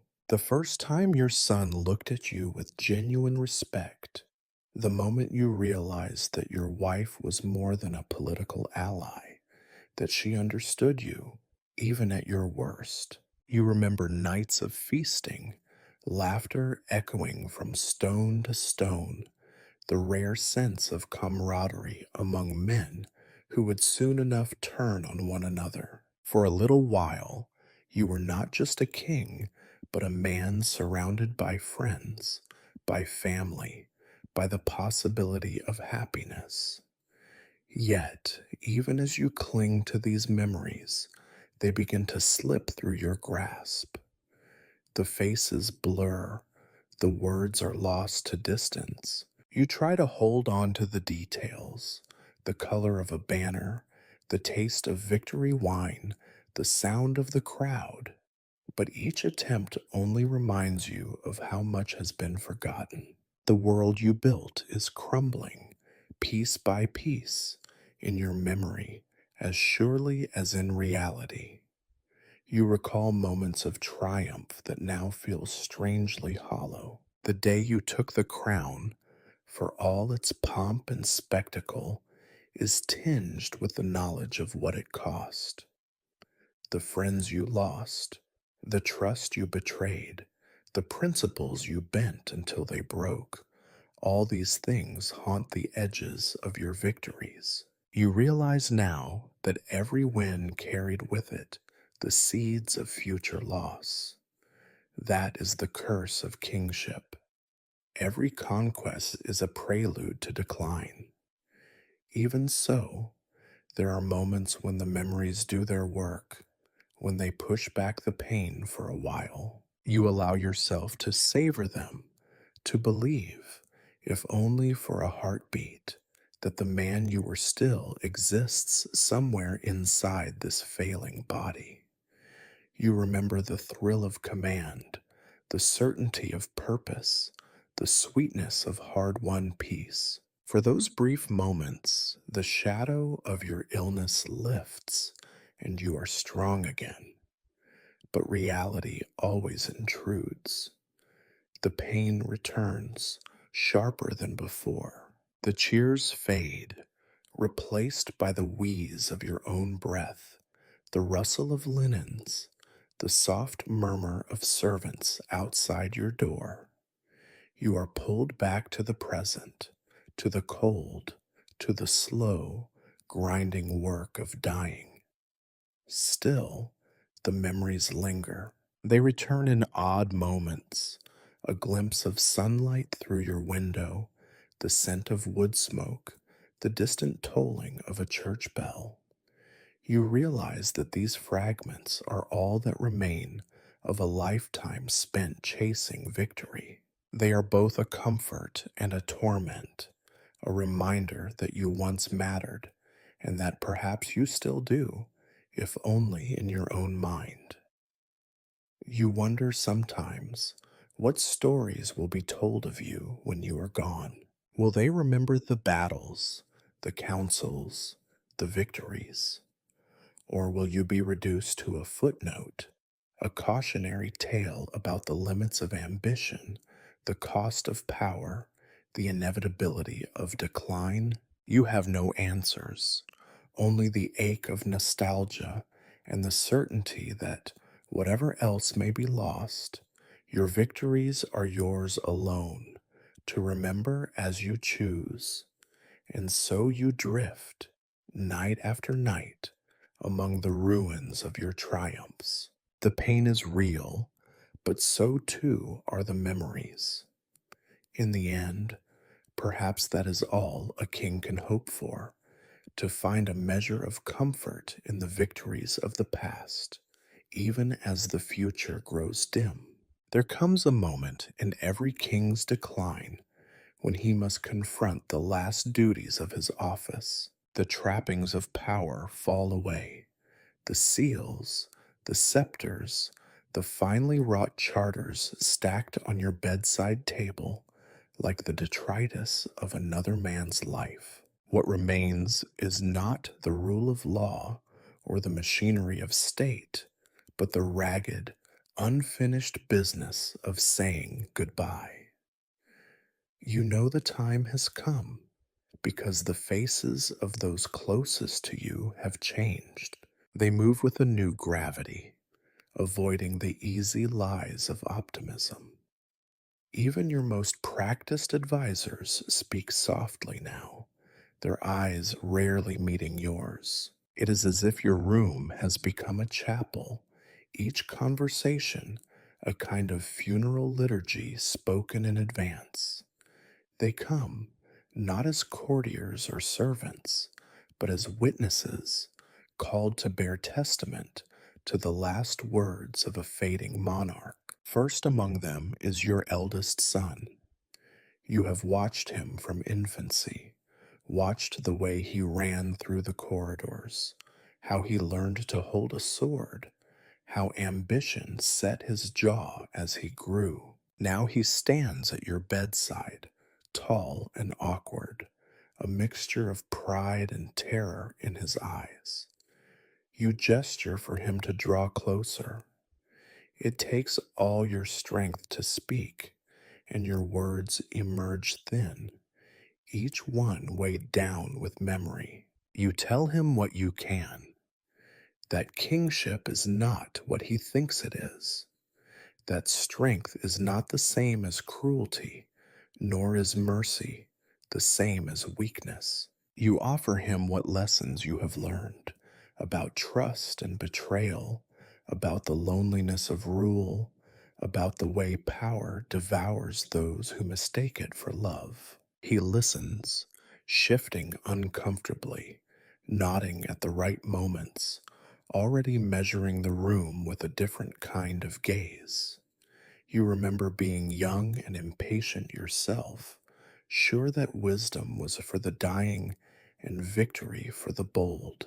You speak of alliances, of enemies, hidden and visible, of the importance of patience. You warn him against the very mistakes that you, despite all your cleverness, could not avoid. You try to tell him to keep his family close, but not so close that he cannot see them clearly.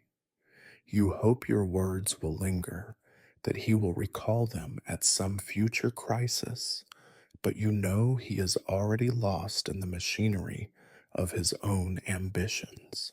This is the way of things. Kingship is an inheritance of loneliness, passed from father to son. Mary comes next, your queen in more than name.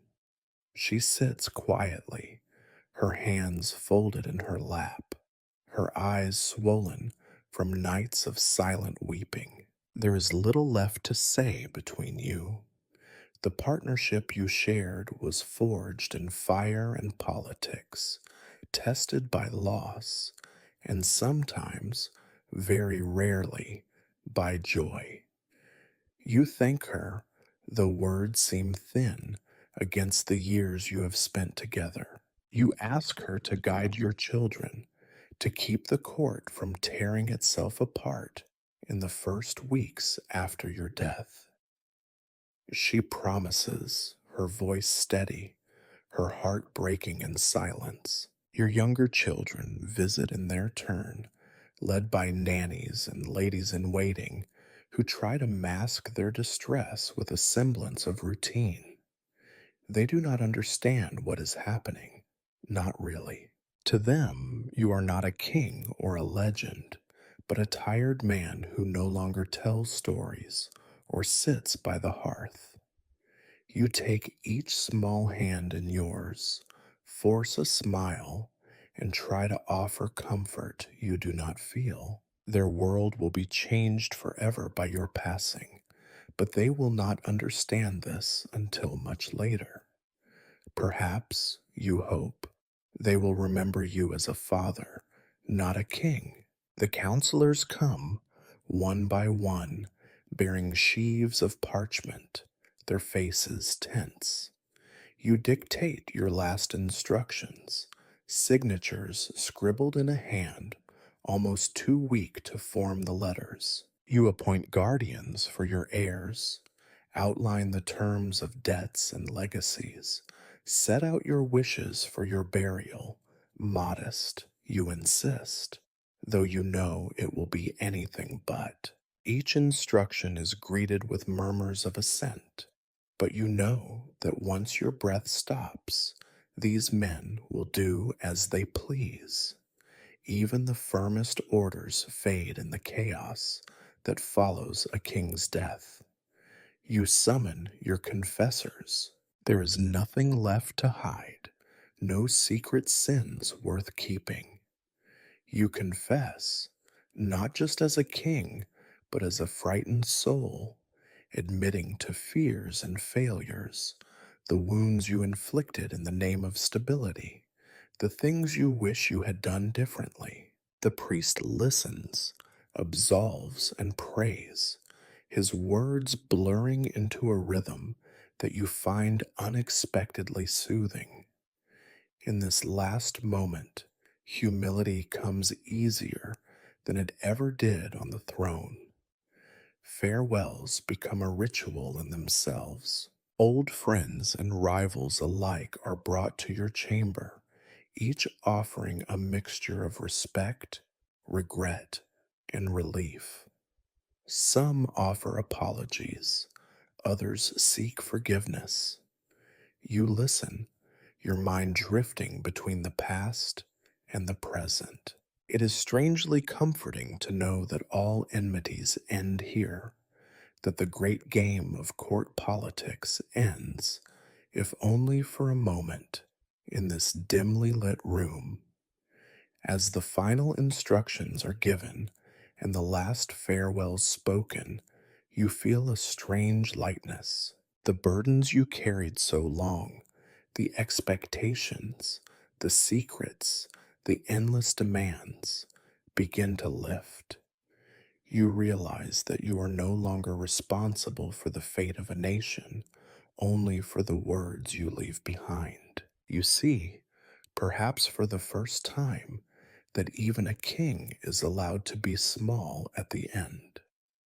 The room grows quiet. Your son lingers at your bedside, uncertain whether to speak or simply wait. Mary clasps your hand, her touch the last anchor to the world of the living. The priest offers a final blessing.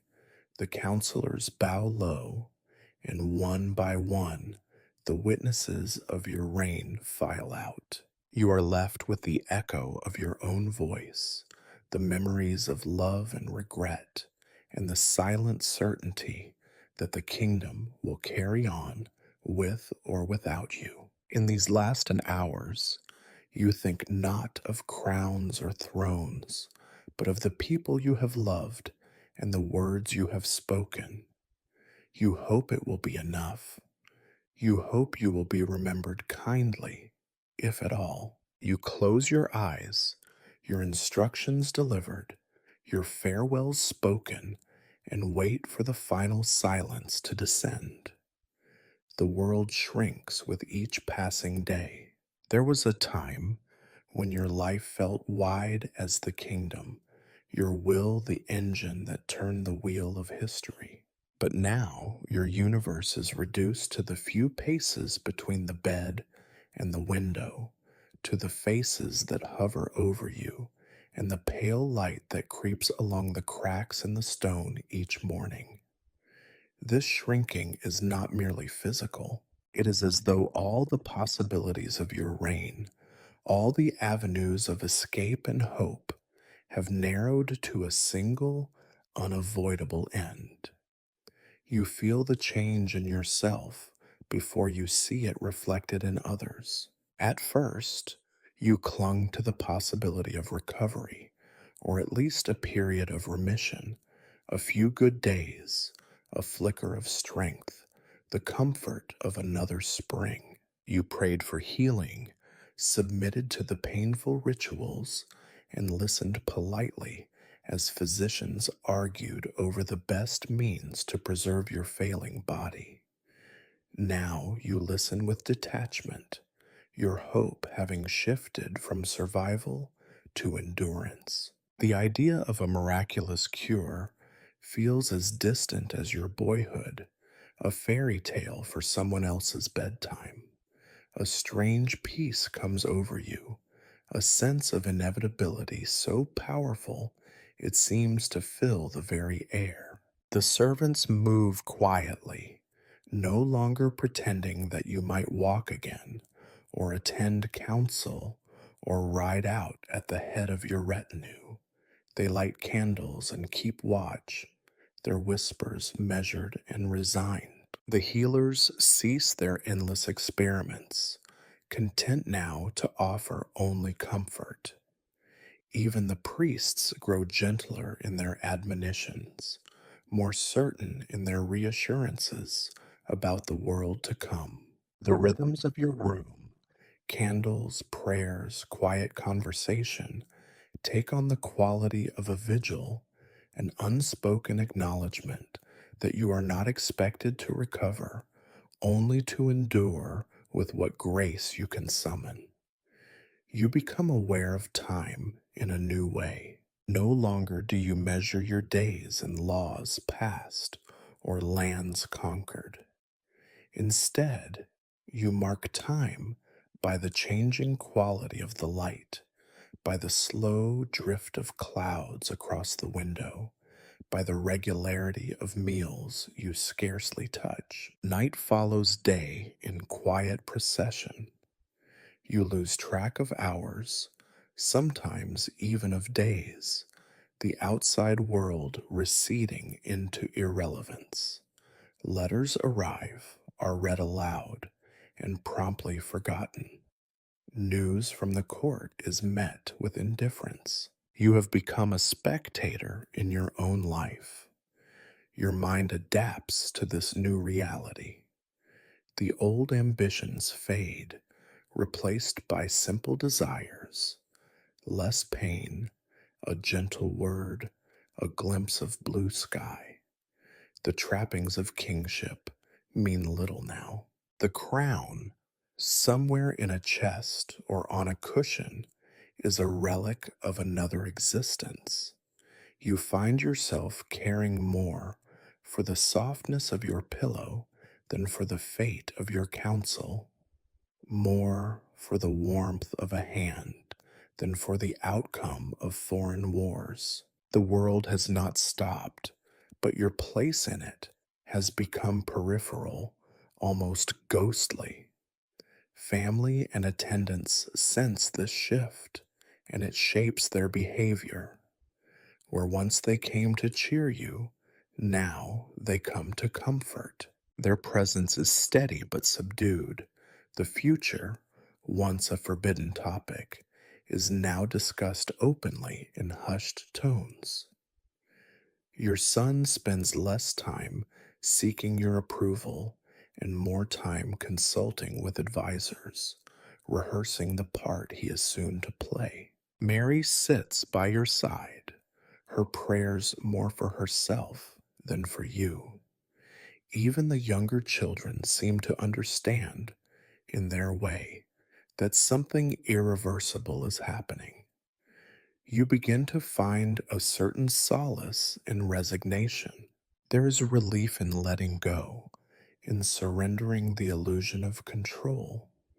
You are no longer required to solve every problem, to arbitrate every dispute, to wear the mask of certainty. The role you must play now is simple: endure the pain, say your farewells, and slip quietly from the stage.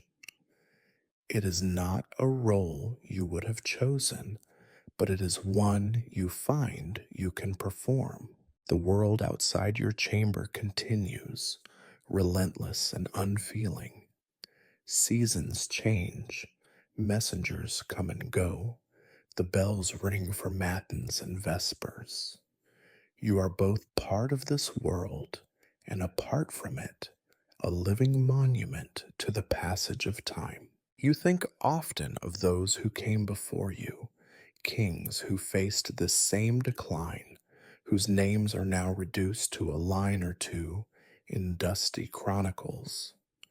You wonder what their last thoughts were, whether they too felt the strange comfort of inevitability. You notice small kindnesses, gestures you once overlooked, the way a servant tucks your blankets, the care with which a cup of water is offered, the softness of a hand brushing hair from your forehead. These become the markers of your world, as significant now as any royal ceremony. In these moments, You feel a connection to something deeper than rule, a shared humanity, stripped of ambition and fear. With inevitability comes honesty. You think of the mistakes you made, the cruelties you justified, the loves you failed to cherish. There is no longer any reason to pretend.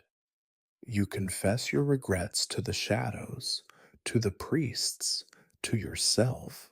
There is some comfort in this, a sense that the past it cannot be changed, but can perhaps be understood. The sense of inevitability grows stronger each day. It is not despair, but a kind of quiet acceptance, a recognition that your story is nearing its end. You find yourself wishing only for a gentle passing, for the pain to ebb, for those you love to remember you kindly. You do not expect glory or miracles or even much notice from the world beyond your chamber. You wait, surrounded by silence, by routine, by the slow rhythm of a life winding down.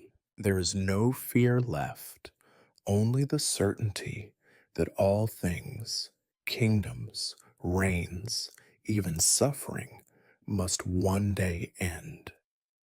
The castle, for all its bustling chambers and echoing halls, grows small at the end.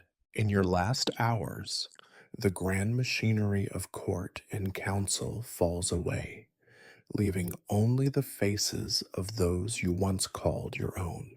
Your world is reduced to a circle of anxious, tired people huddled around a dying king, each carrying their own burden of memory and expectation.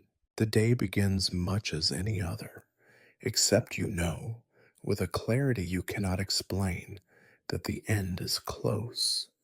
The air feels thick, pressing against your chest with every breath. Even the servants move quietly, as if unwilling to disturb the fragile spell that binds you to this world for a few hours more. The sun is a pale smear behind leaded windows, a reminder of a world outside that goes on regardless. Mary is the first to arrive.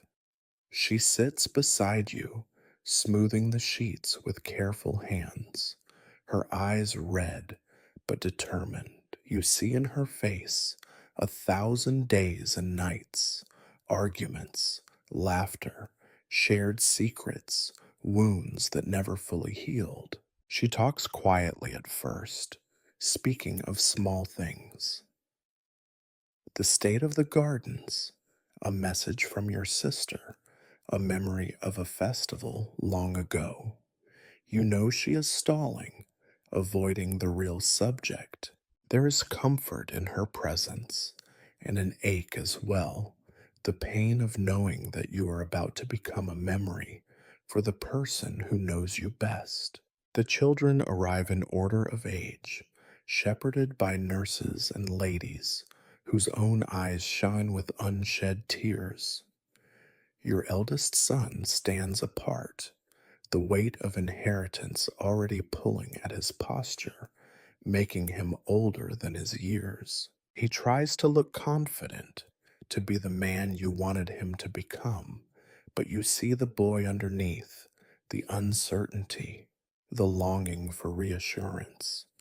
You wish you could give it to him, but the words stick in your throat. Instead, you squeeze his hand, holding on just long enough for him to realize the gesture is both farewell and blessing.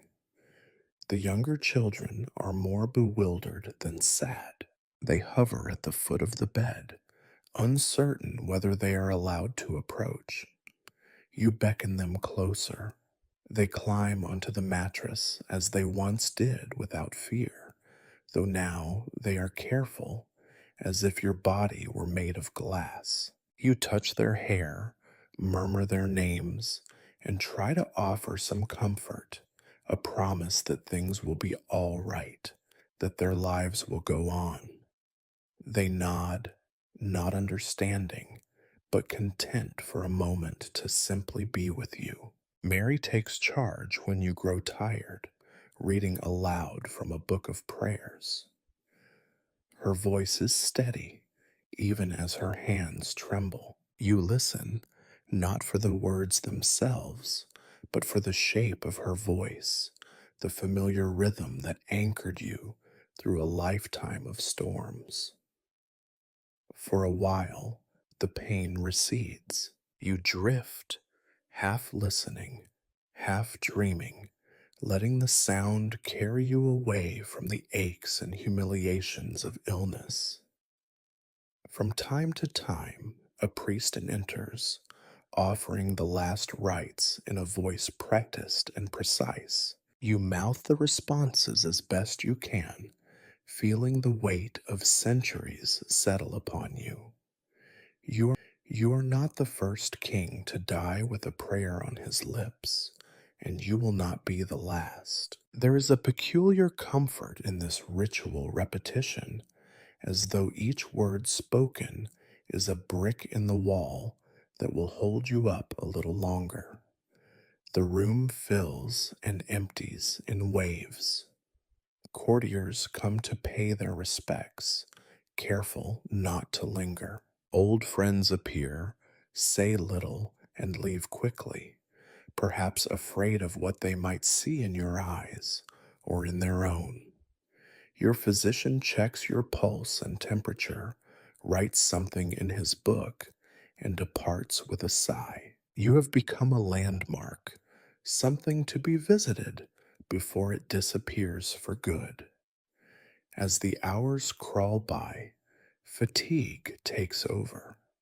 Your vision blurs, and the sounds in the room grow distant, as if you are underwater. You catch fragments of conversation, Mary's soft instructions, the shuffling of children's feet, a whispered prayer for mercy. You wonder if you should try to say more, to leave behind some final words of wisdom or love, but the effort is too great. All the speeches have already been given. Now there is only waiting. In your moments of lucidity, you try to take in every detail, the curve of your daughter's cheek, the way sunlight touches your son's hair, the softness of Mary's hand in yours. These are the things you want to remember, the anchors against the rising tide of nothingness. You hope, in some small way, that they will remember you too, not as the distant, stern figure on the throne, but as the father, the husband, the man who tried, however imperfectly, to love them. Night falls. The family remains, refusing to be shooed away by tired servants or fussy physicians.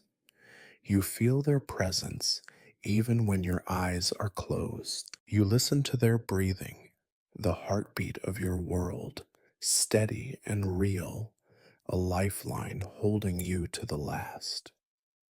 Somewhere, bells begin to toll the hour. You are no longer sure which one. You realize that you are not afraid, not of death, not of the unknown, not even of what will become of those you leave behind. The inevitable has arrived, not as a conqueror, but as an old friend, come to lead you home. You squeeze Mary's hand one final time, feeling her tears on your skin.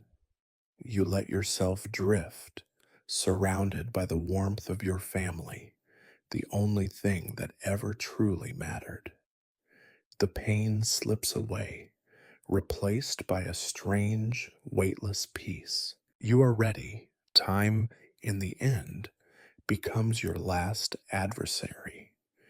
You are no longer fighting your illness, no longer resisting the pull of sleep or the weight of your own memories. Instead, you find yourself wrestling with the interminable passage of hours, each one stretched to the breaking point, filled with the slow agony of waiting. Time, which once galloped at your command, now crawls with excruciating deliberation. You measure it by the smallest details: the drip of melted wax from a candle, the creak of a wooden floorboard as someone moves about your chamber, the way a shadow lengthens and contracts across the wall. Each of these becomes an event, a milestone, something to be observed and cataloged in a life that has become painfully small. You watch, you count, you endure. The castle outside your room is a world spinning on without you, but within these four walls, time is as thick and unmoving as syrup. Pain is your constant companion. It no longer surprises you. It simply is: an ache in the bones, a fire in the joints, a dull pressure in the chest. You have long since stopped crying out or asking for relief. You know now that there is no cure, only the endurance of suffering, and so you meet it with a resigned, bitter amusement. You imagine yourself as some ancient martyr, catalogued for posterity. Here lies a king, unbowed by sword or rebellion, but utterly defeated by the simple passage of time. Your senses, dulled by fever and exhaustion, play tricks on you. At times, sounds are muffled as if coming from underwater. The scrape of a chair or the murmur of voices seems impossibly distant. At other times, everything is too loud: the clatter of a spoon, the wind whistling through the cracks, the soft sob of someone you cannot see. Light hurts your eyes, darkness unsettles your mind. You are trapped in a world of half experienced sensations, half remembered dreams. The routine of the household is both a torment and a comfort. Meals arrive and are left untouched. Clean linens are smoothed across your bed, only to be changed again within hours. Prayers are said at regular intervals, their familiar rhythms growing ever more mechanical. There is a strange security in this repetition, a sense that even as your body fails and your mind drifts, the world continues to move according to rules older than any king. Mary is always near, her face drawn and pale, her hands gentle as she wipes your brow or presses a cup to your lips. Sometimes she hums softly, a tune you cannot place, but which nonetheless soothes you. You can tell that the waiting is as painful for her as for you, but she endures it with a quiet dignity that you can only admire. Your son comes and goes, each visit shorter than the last, his eyes full of questions he cannot bring himself to ask. The younger children are kept away now, their laughter heard only as a faint echo through the stone. As day fades into night and back into day, you lose all sense of time. Was it this morning you last spoke, or yesterday, or the day before? Does it matter? The outside world, politics, rivalries, the relentless march of statecraft, has retreated to a distance beyond imagination.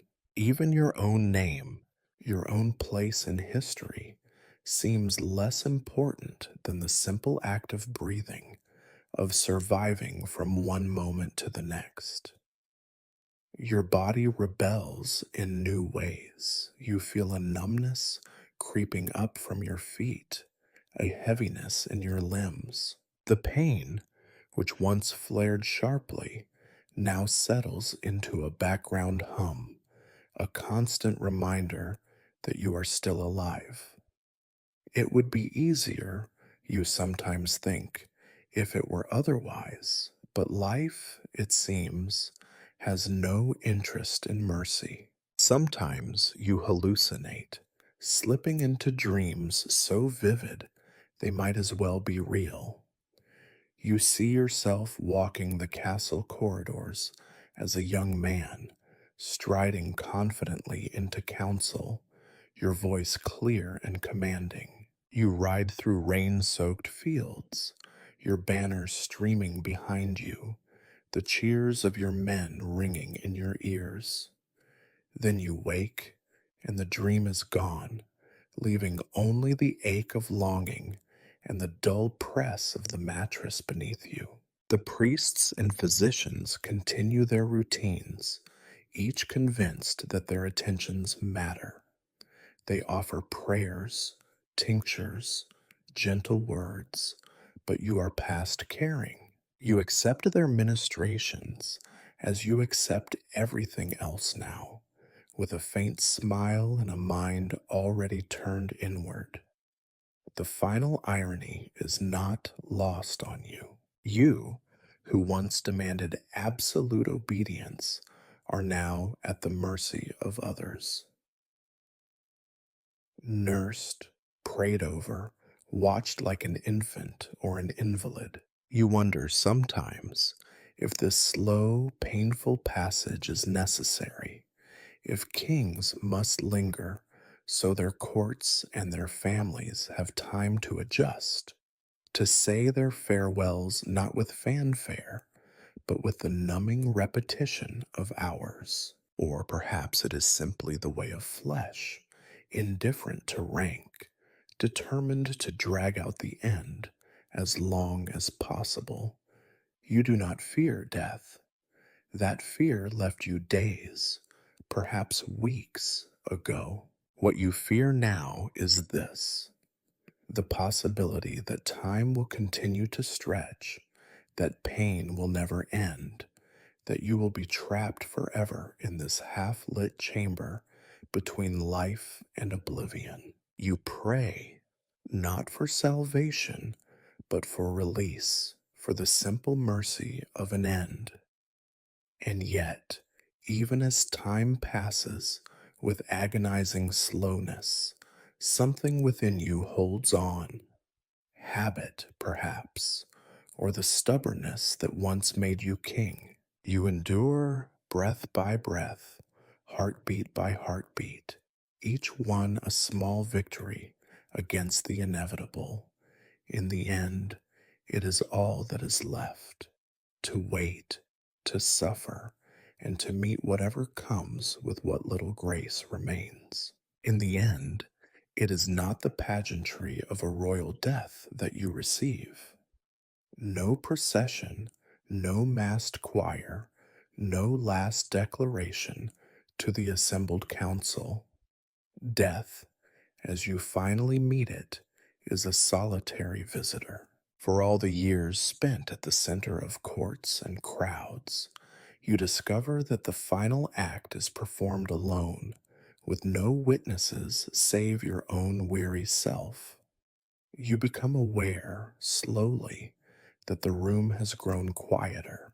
The servants move with an exaggerated delicacy, barely disturbing the air.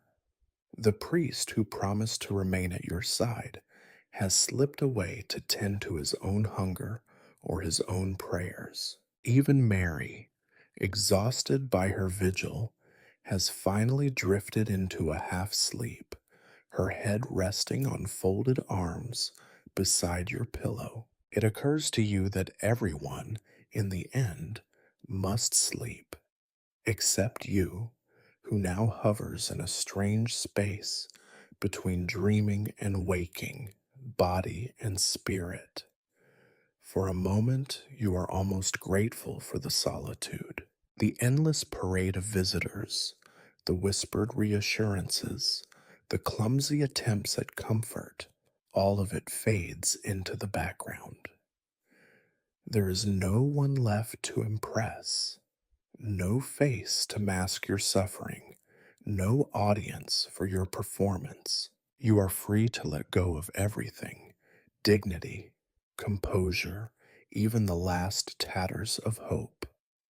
The pain ebbs, not with the mercy of healing, but with the approach of something deeper and more profound. Your body grows numb, sensation retreating from your extremities inward, like a tide slipping from the shore. Your hands, once so skilled in the arts of war and rule, now lie useless on the coverlet, pale and still. You watch them with mild curiosity, as if they belong to someone else entirely. The boundaries between self and world grow thin. You are dissolving, quietly, cell by cell. You think of the stories told by priests, the glorious deaths of saints, the fiery ascensions of martyrs, the thunderclap of final revelation.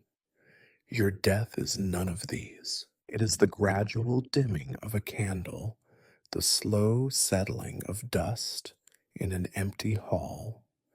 The only drama is in your own mind, where memory flickers in the half light. Images arise, merry as a young bride, your son's first steps, the banners raised on a battlefield, the gleam of the crown.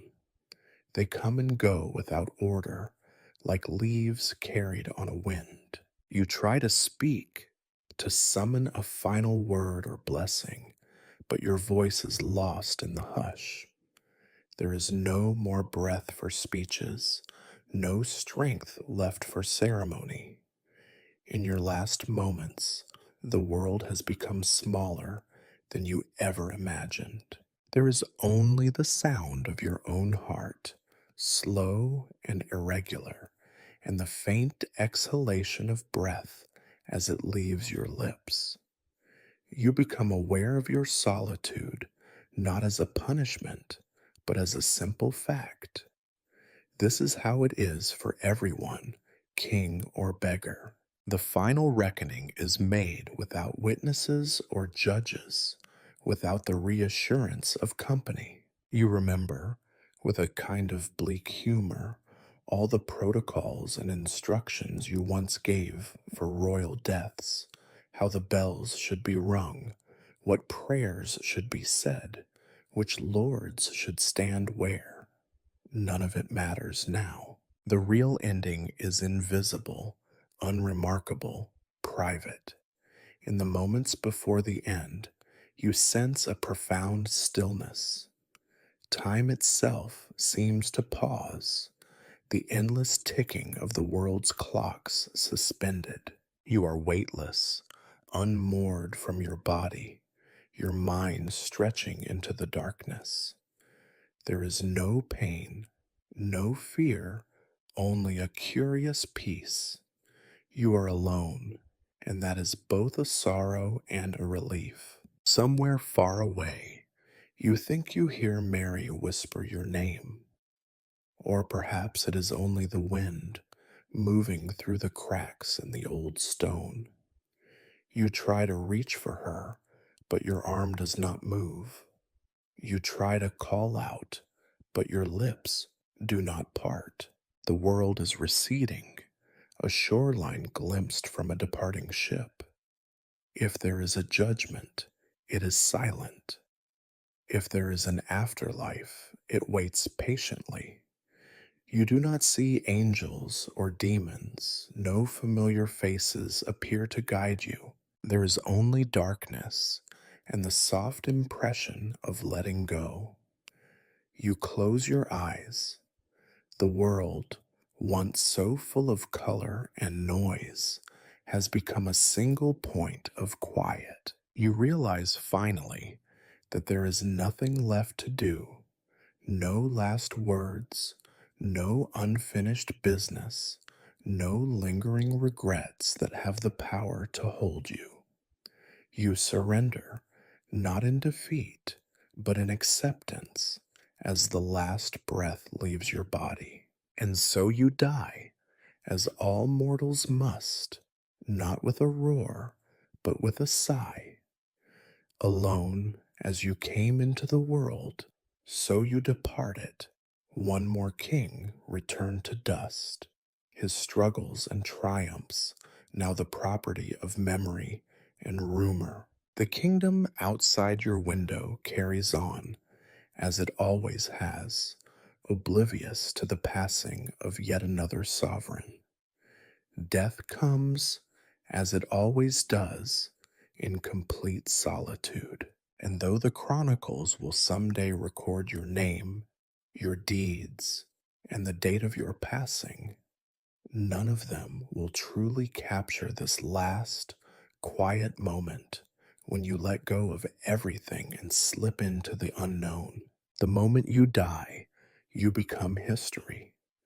Not the grand, carefully crafted kind, but the messy, practical, and deeply human version that comes immediately after the last breath. If you imagined that your death would pause the machinery of the court, you were mistaken.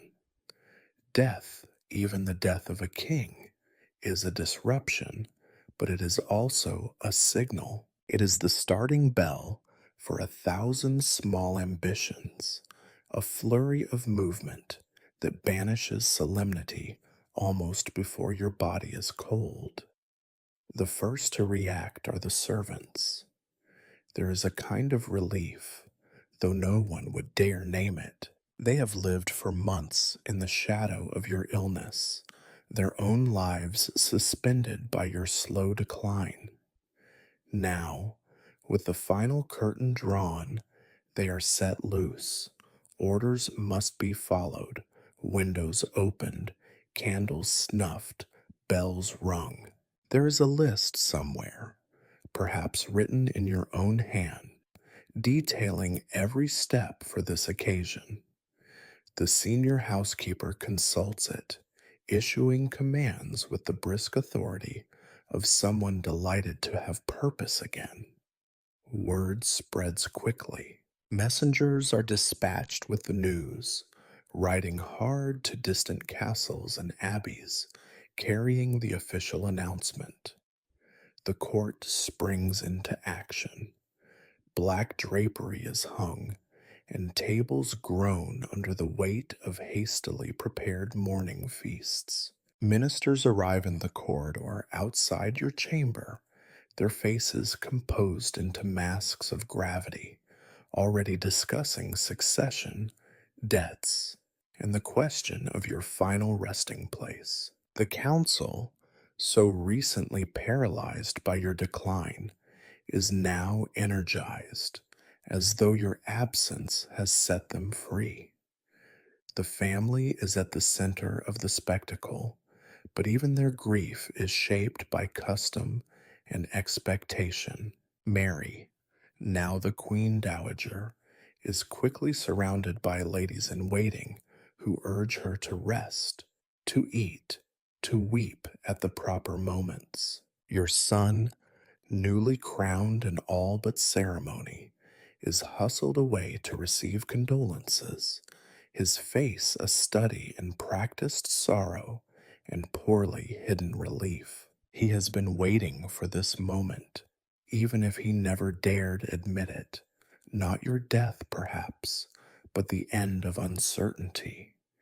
He is now both orphan and monarch, the tears on his cheeks no more or less genuine for all the eyes watching. The rituals begin almost at once. Priests and monks are summoned to pray over your body, to sprinkle holy water and recite the ancient words that are supposed to smooth your path into the next world. There is wailing, some of it real, much of it theatrical.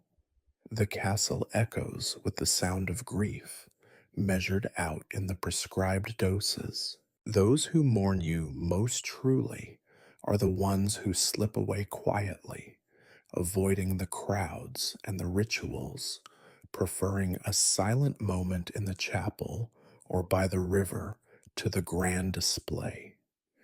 Behind the scenes, practicalities reign. Your chamber is stripped of personal items, Rings, seals, and documents disappear into careful hands, some official, some merely opportunistic. Servants argue in whispers over who will inherit your boots, your favorite chair, your half finished bottle of imported wine. Courtiers begin to change their allegiances with remarkable speed, donning the colors of the new regime before the ink on the death notice is dry. Ambassadors quietly jostle for position, calculating what your passing means for their own fortunes and alliances. Outside, the city catches the scent of change. Merchants close their shops in token mourning. Priests ring bells at regular intervals. The people gather in small groups to gossip and speculate, some offering prayers for your soul, others tallying the debts you never paid or the taxes you levied. For many, the king's death is an event to be witnessed, not grieved, a spectacle to punctuate the endless business of survival. The chroniclers are already at work. Scribes labor late into the night, composing accounts of your death that will be copied, amended, and argued over for generations. They seek significance in the details. Was the sky overcast? Did the clock stop at the exact moment you expired, all in pursuit of a story that fits the needs of memory? Your life and death will become parables, used as warnings or examples by those who never knew you at all. Meanwhile, the business of the realm accelerates. Succession must be confirmed, ceremonies arranged, enemies placated, and allies reassured. Those who were kept at bay by your lingering presence now surge forward, demanding recompense, revenge, or reward. Old feuds resurface. The future is up for grabs. Your coffin, heavy with velvet and gold, is borne through crowded halls by men who can barely remember the sound of your voice. All eyes are already turning to your successor. The mourning itself is an art form shaped by centuries of expectation. There are set words to be spoken, specific gestures to be made, clothing to be worn. The expressions of sorrow must be deep enough to honor the departed, but not so deep as to delay the workings of power. Everyone is watching everyone else for a misstep, a moment of inattention, a hint of calculation. Grief, like everything in court, is a performance. You, of course, are not there to see any of it. Your body lies in state, guarded by candles and the watchful eyes of those who must guard your dignity until the final curtain falls. The world moves on, as it must, and you are consigned to memory, a name to be spoken, a face to be painted, a story to be retold. And in the end, it is not the grandeur of your passing that matters, but the ordinary bustle, the practical details, the subtle dance of feigned mourning and new beginnings. Your death, like your life, is not a single moment, but a process, part theater, part necessity, part mystery. The court adjusts, the kingdom adapts, and you recede step by step into the long procession of forgotten kings. The world is quick to forget, and even kings are no exception. The news of your death ripples out, at first with shock, then with solemn ritual, and finally with a shrug. England, your England, carries on. Roads are repaired, crops are sown, the laws you signed are tested in petty courts by men who have never heard your voice. The business of living, relentless and unromantic, presses on in a world that, for all your striving, barely notices the silence left in your wake. You become a memory, first warm, then faint, then cold as the stone of your own tomb. The court, so recently thick with grief, finds new amusements.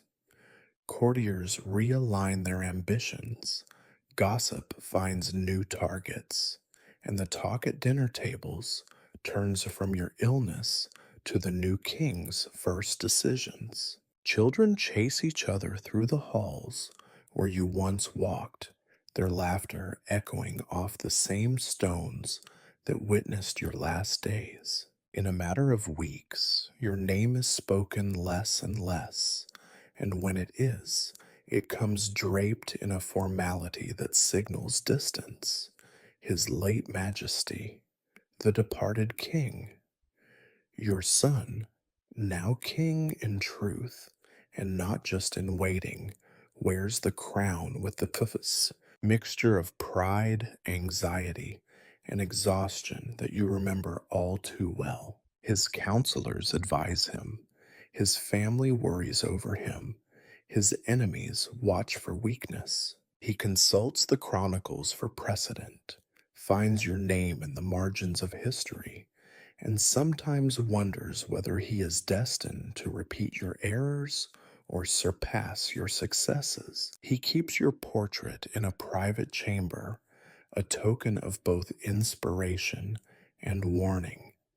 The chroniclers do their work. Your reign is condensed into neat columns of dates and outcomes. Battles fought, rebellions crushed, treaties signed, taxes levied.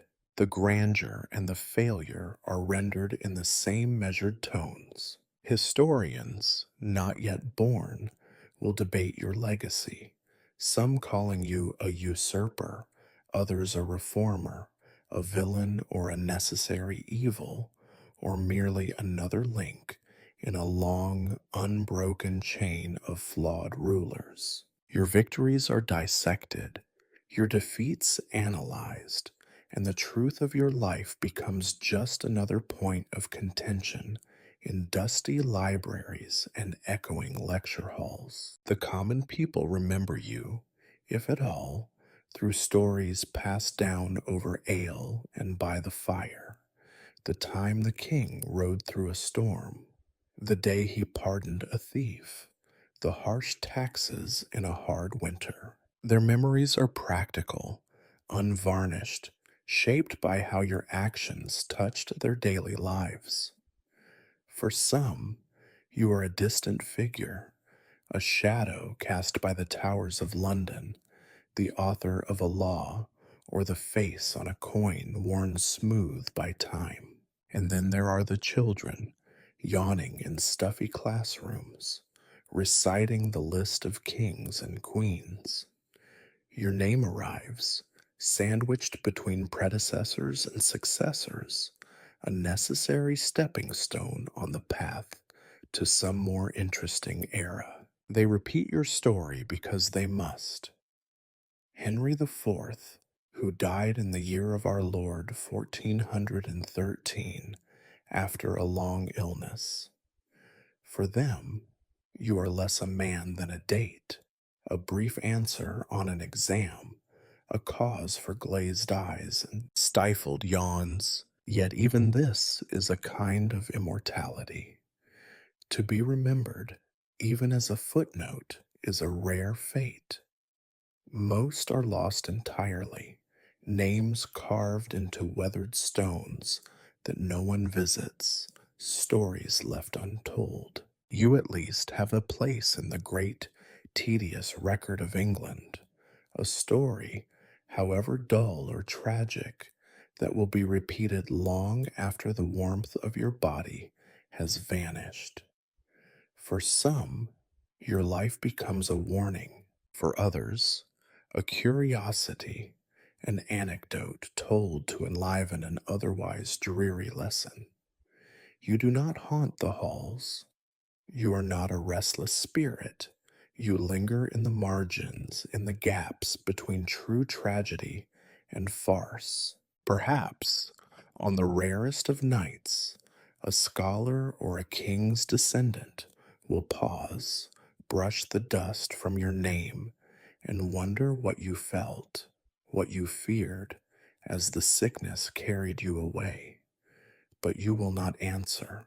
History keeps its secrets, and the dead do not speak. Your suffering, your joys, the taste of bread on a cold morning, the ache in your bones, the dreams you never spoke, these things fade, known only to you, and now lost forever. The stories that remain are pale shadows, shaped by the needs of those who come after. And so you lie in your tomb, wrapped in silence, a king in stone and story. The world moves on. You are remembered, then forgotten, then remembered again, as history demands. Your death becomes a lesson, your reign a line in a chronicle, your life a lullaby for restless schoolchildren and sleepless minds. In the end, that is enough. You were Henry, the fourth of that name, king and man, conqueror and victim, ruler and memory. Your life was long, your death slow, your story, like all stories, ultimately claimed by time. The bells have rung, the candles guttered out, the ink dried on the final page. And somewhere, in the long quiet of the night, another child listens to your story and, perhaps, finally drifts off to sleep.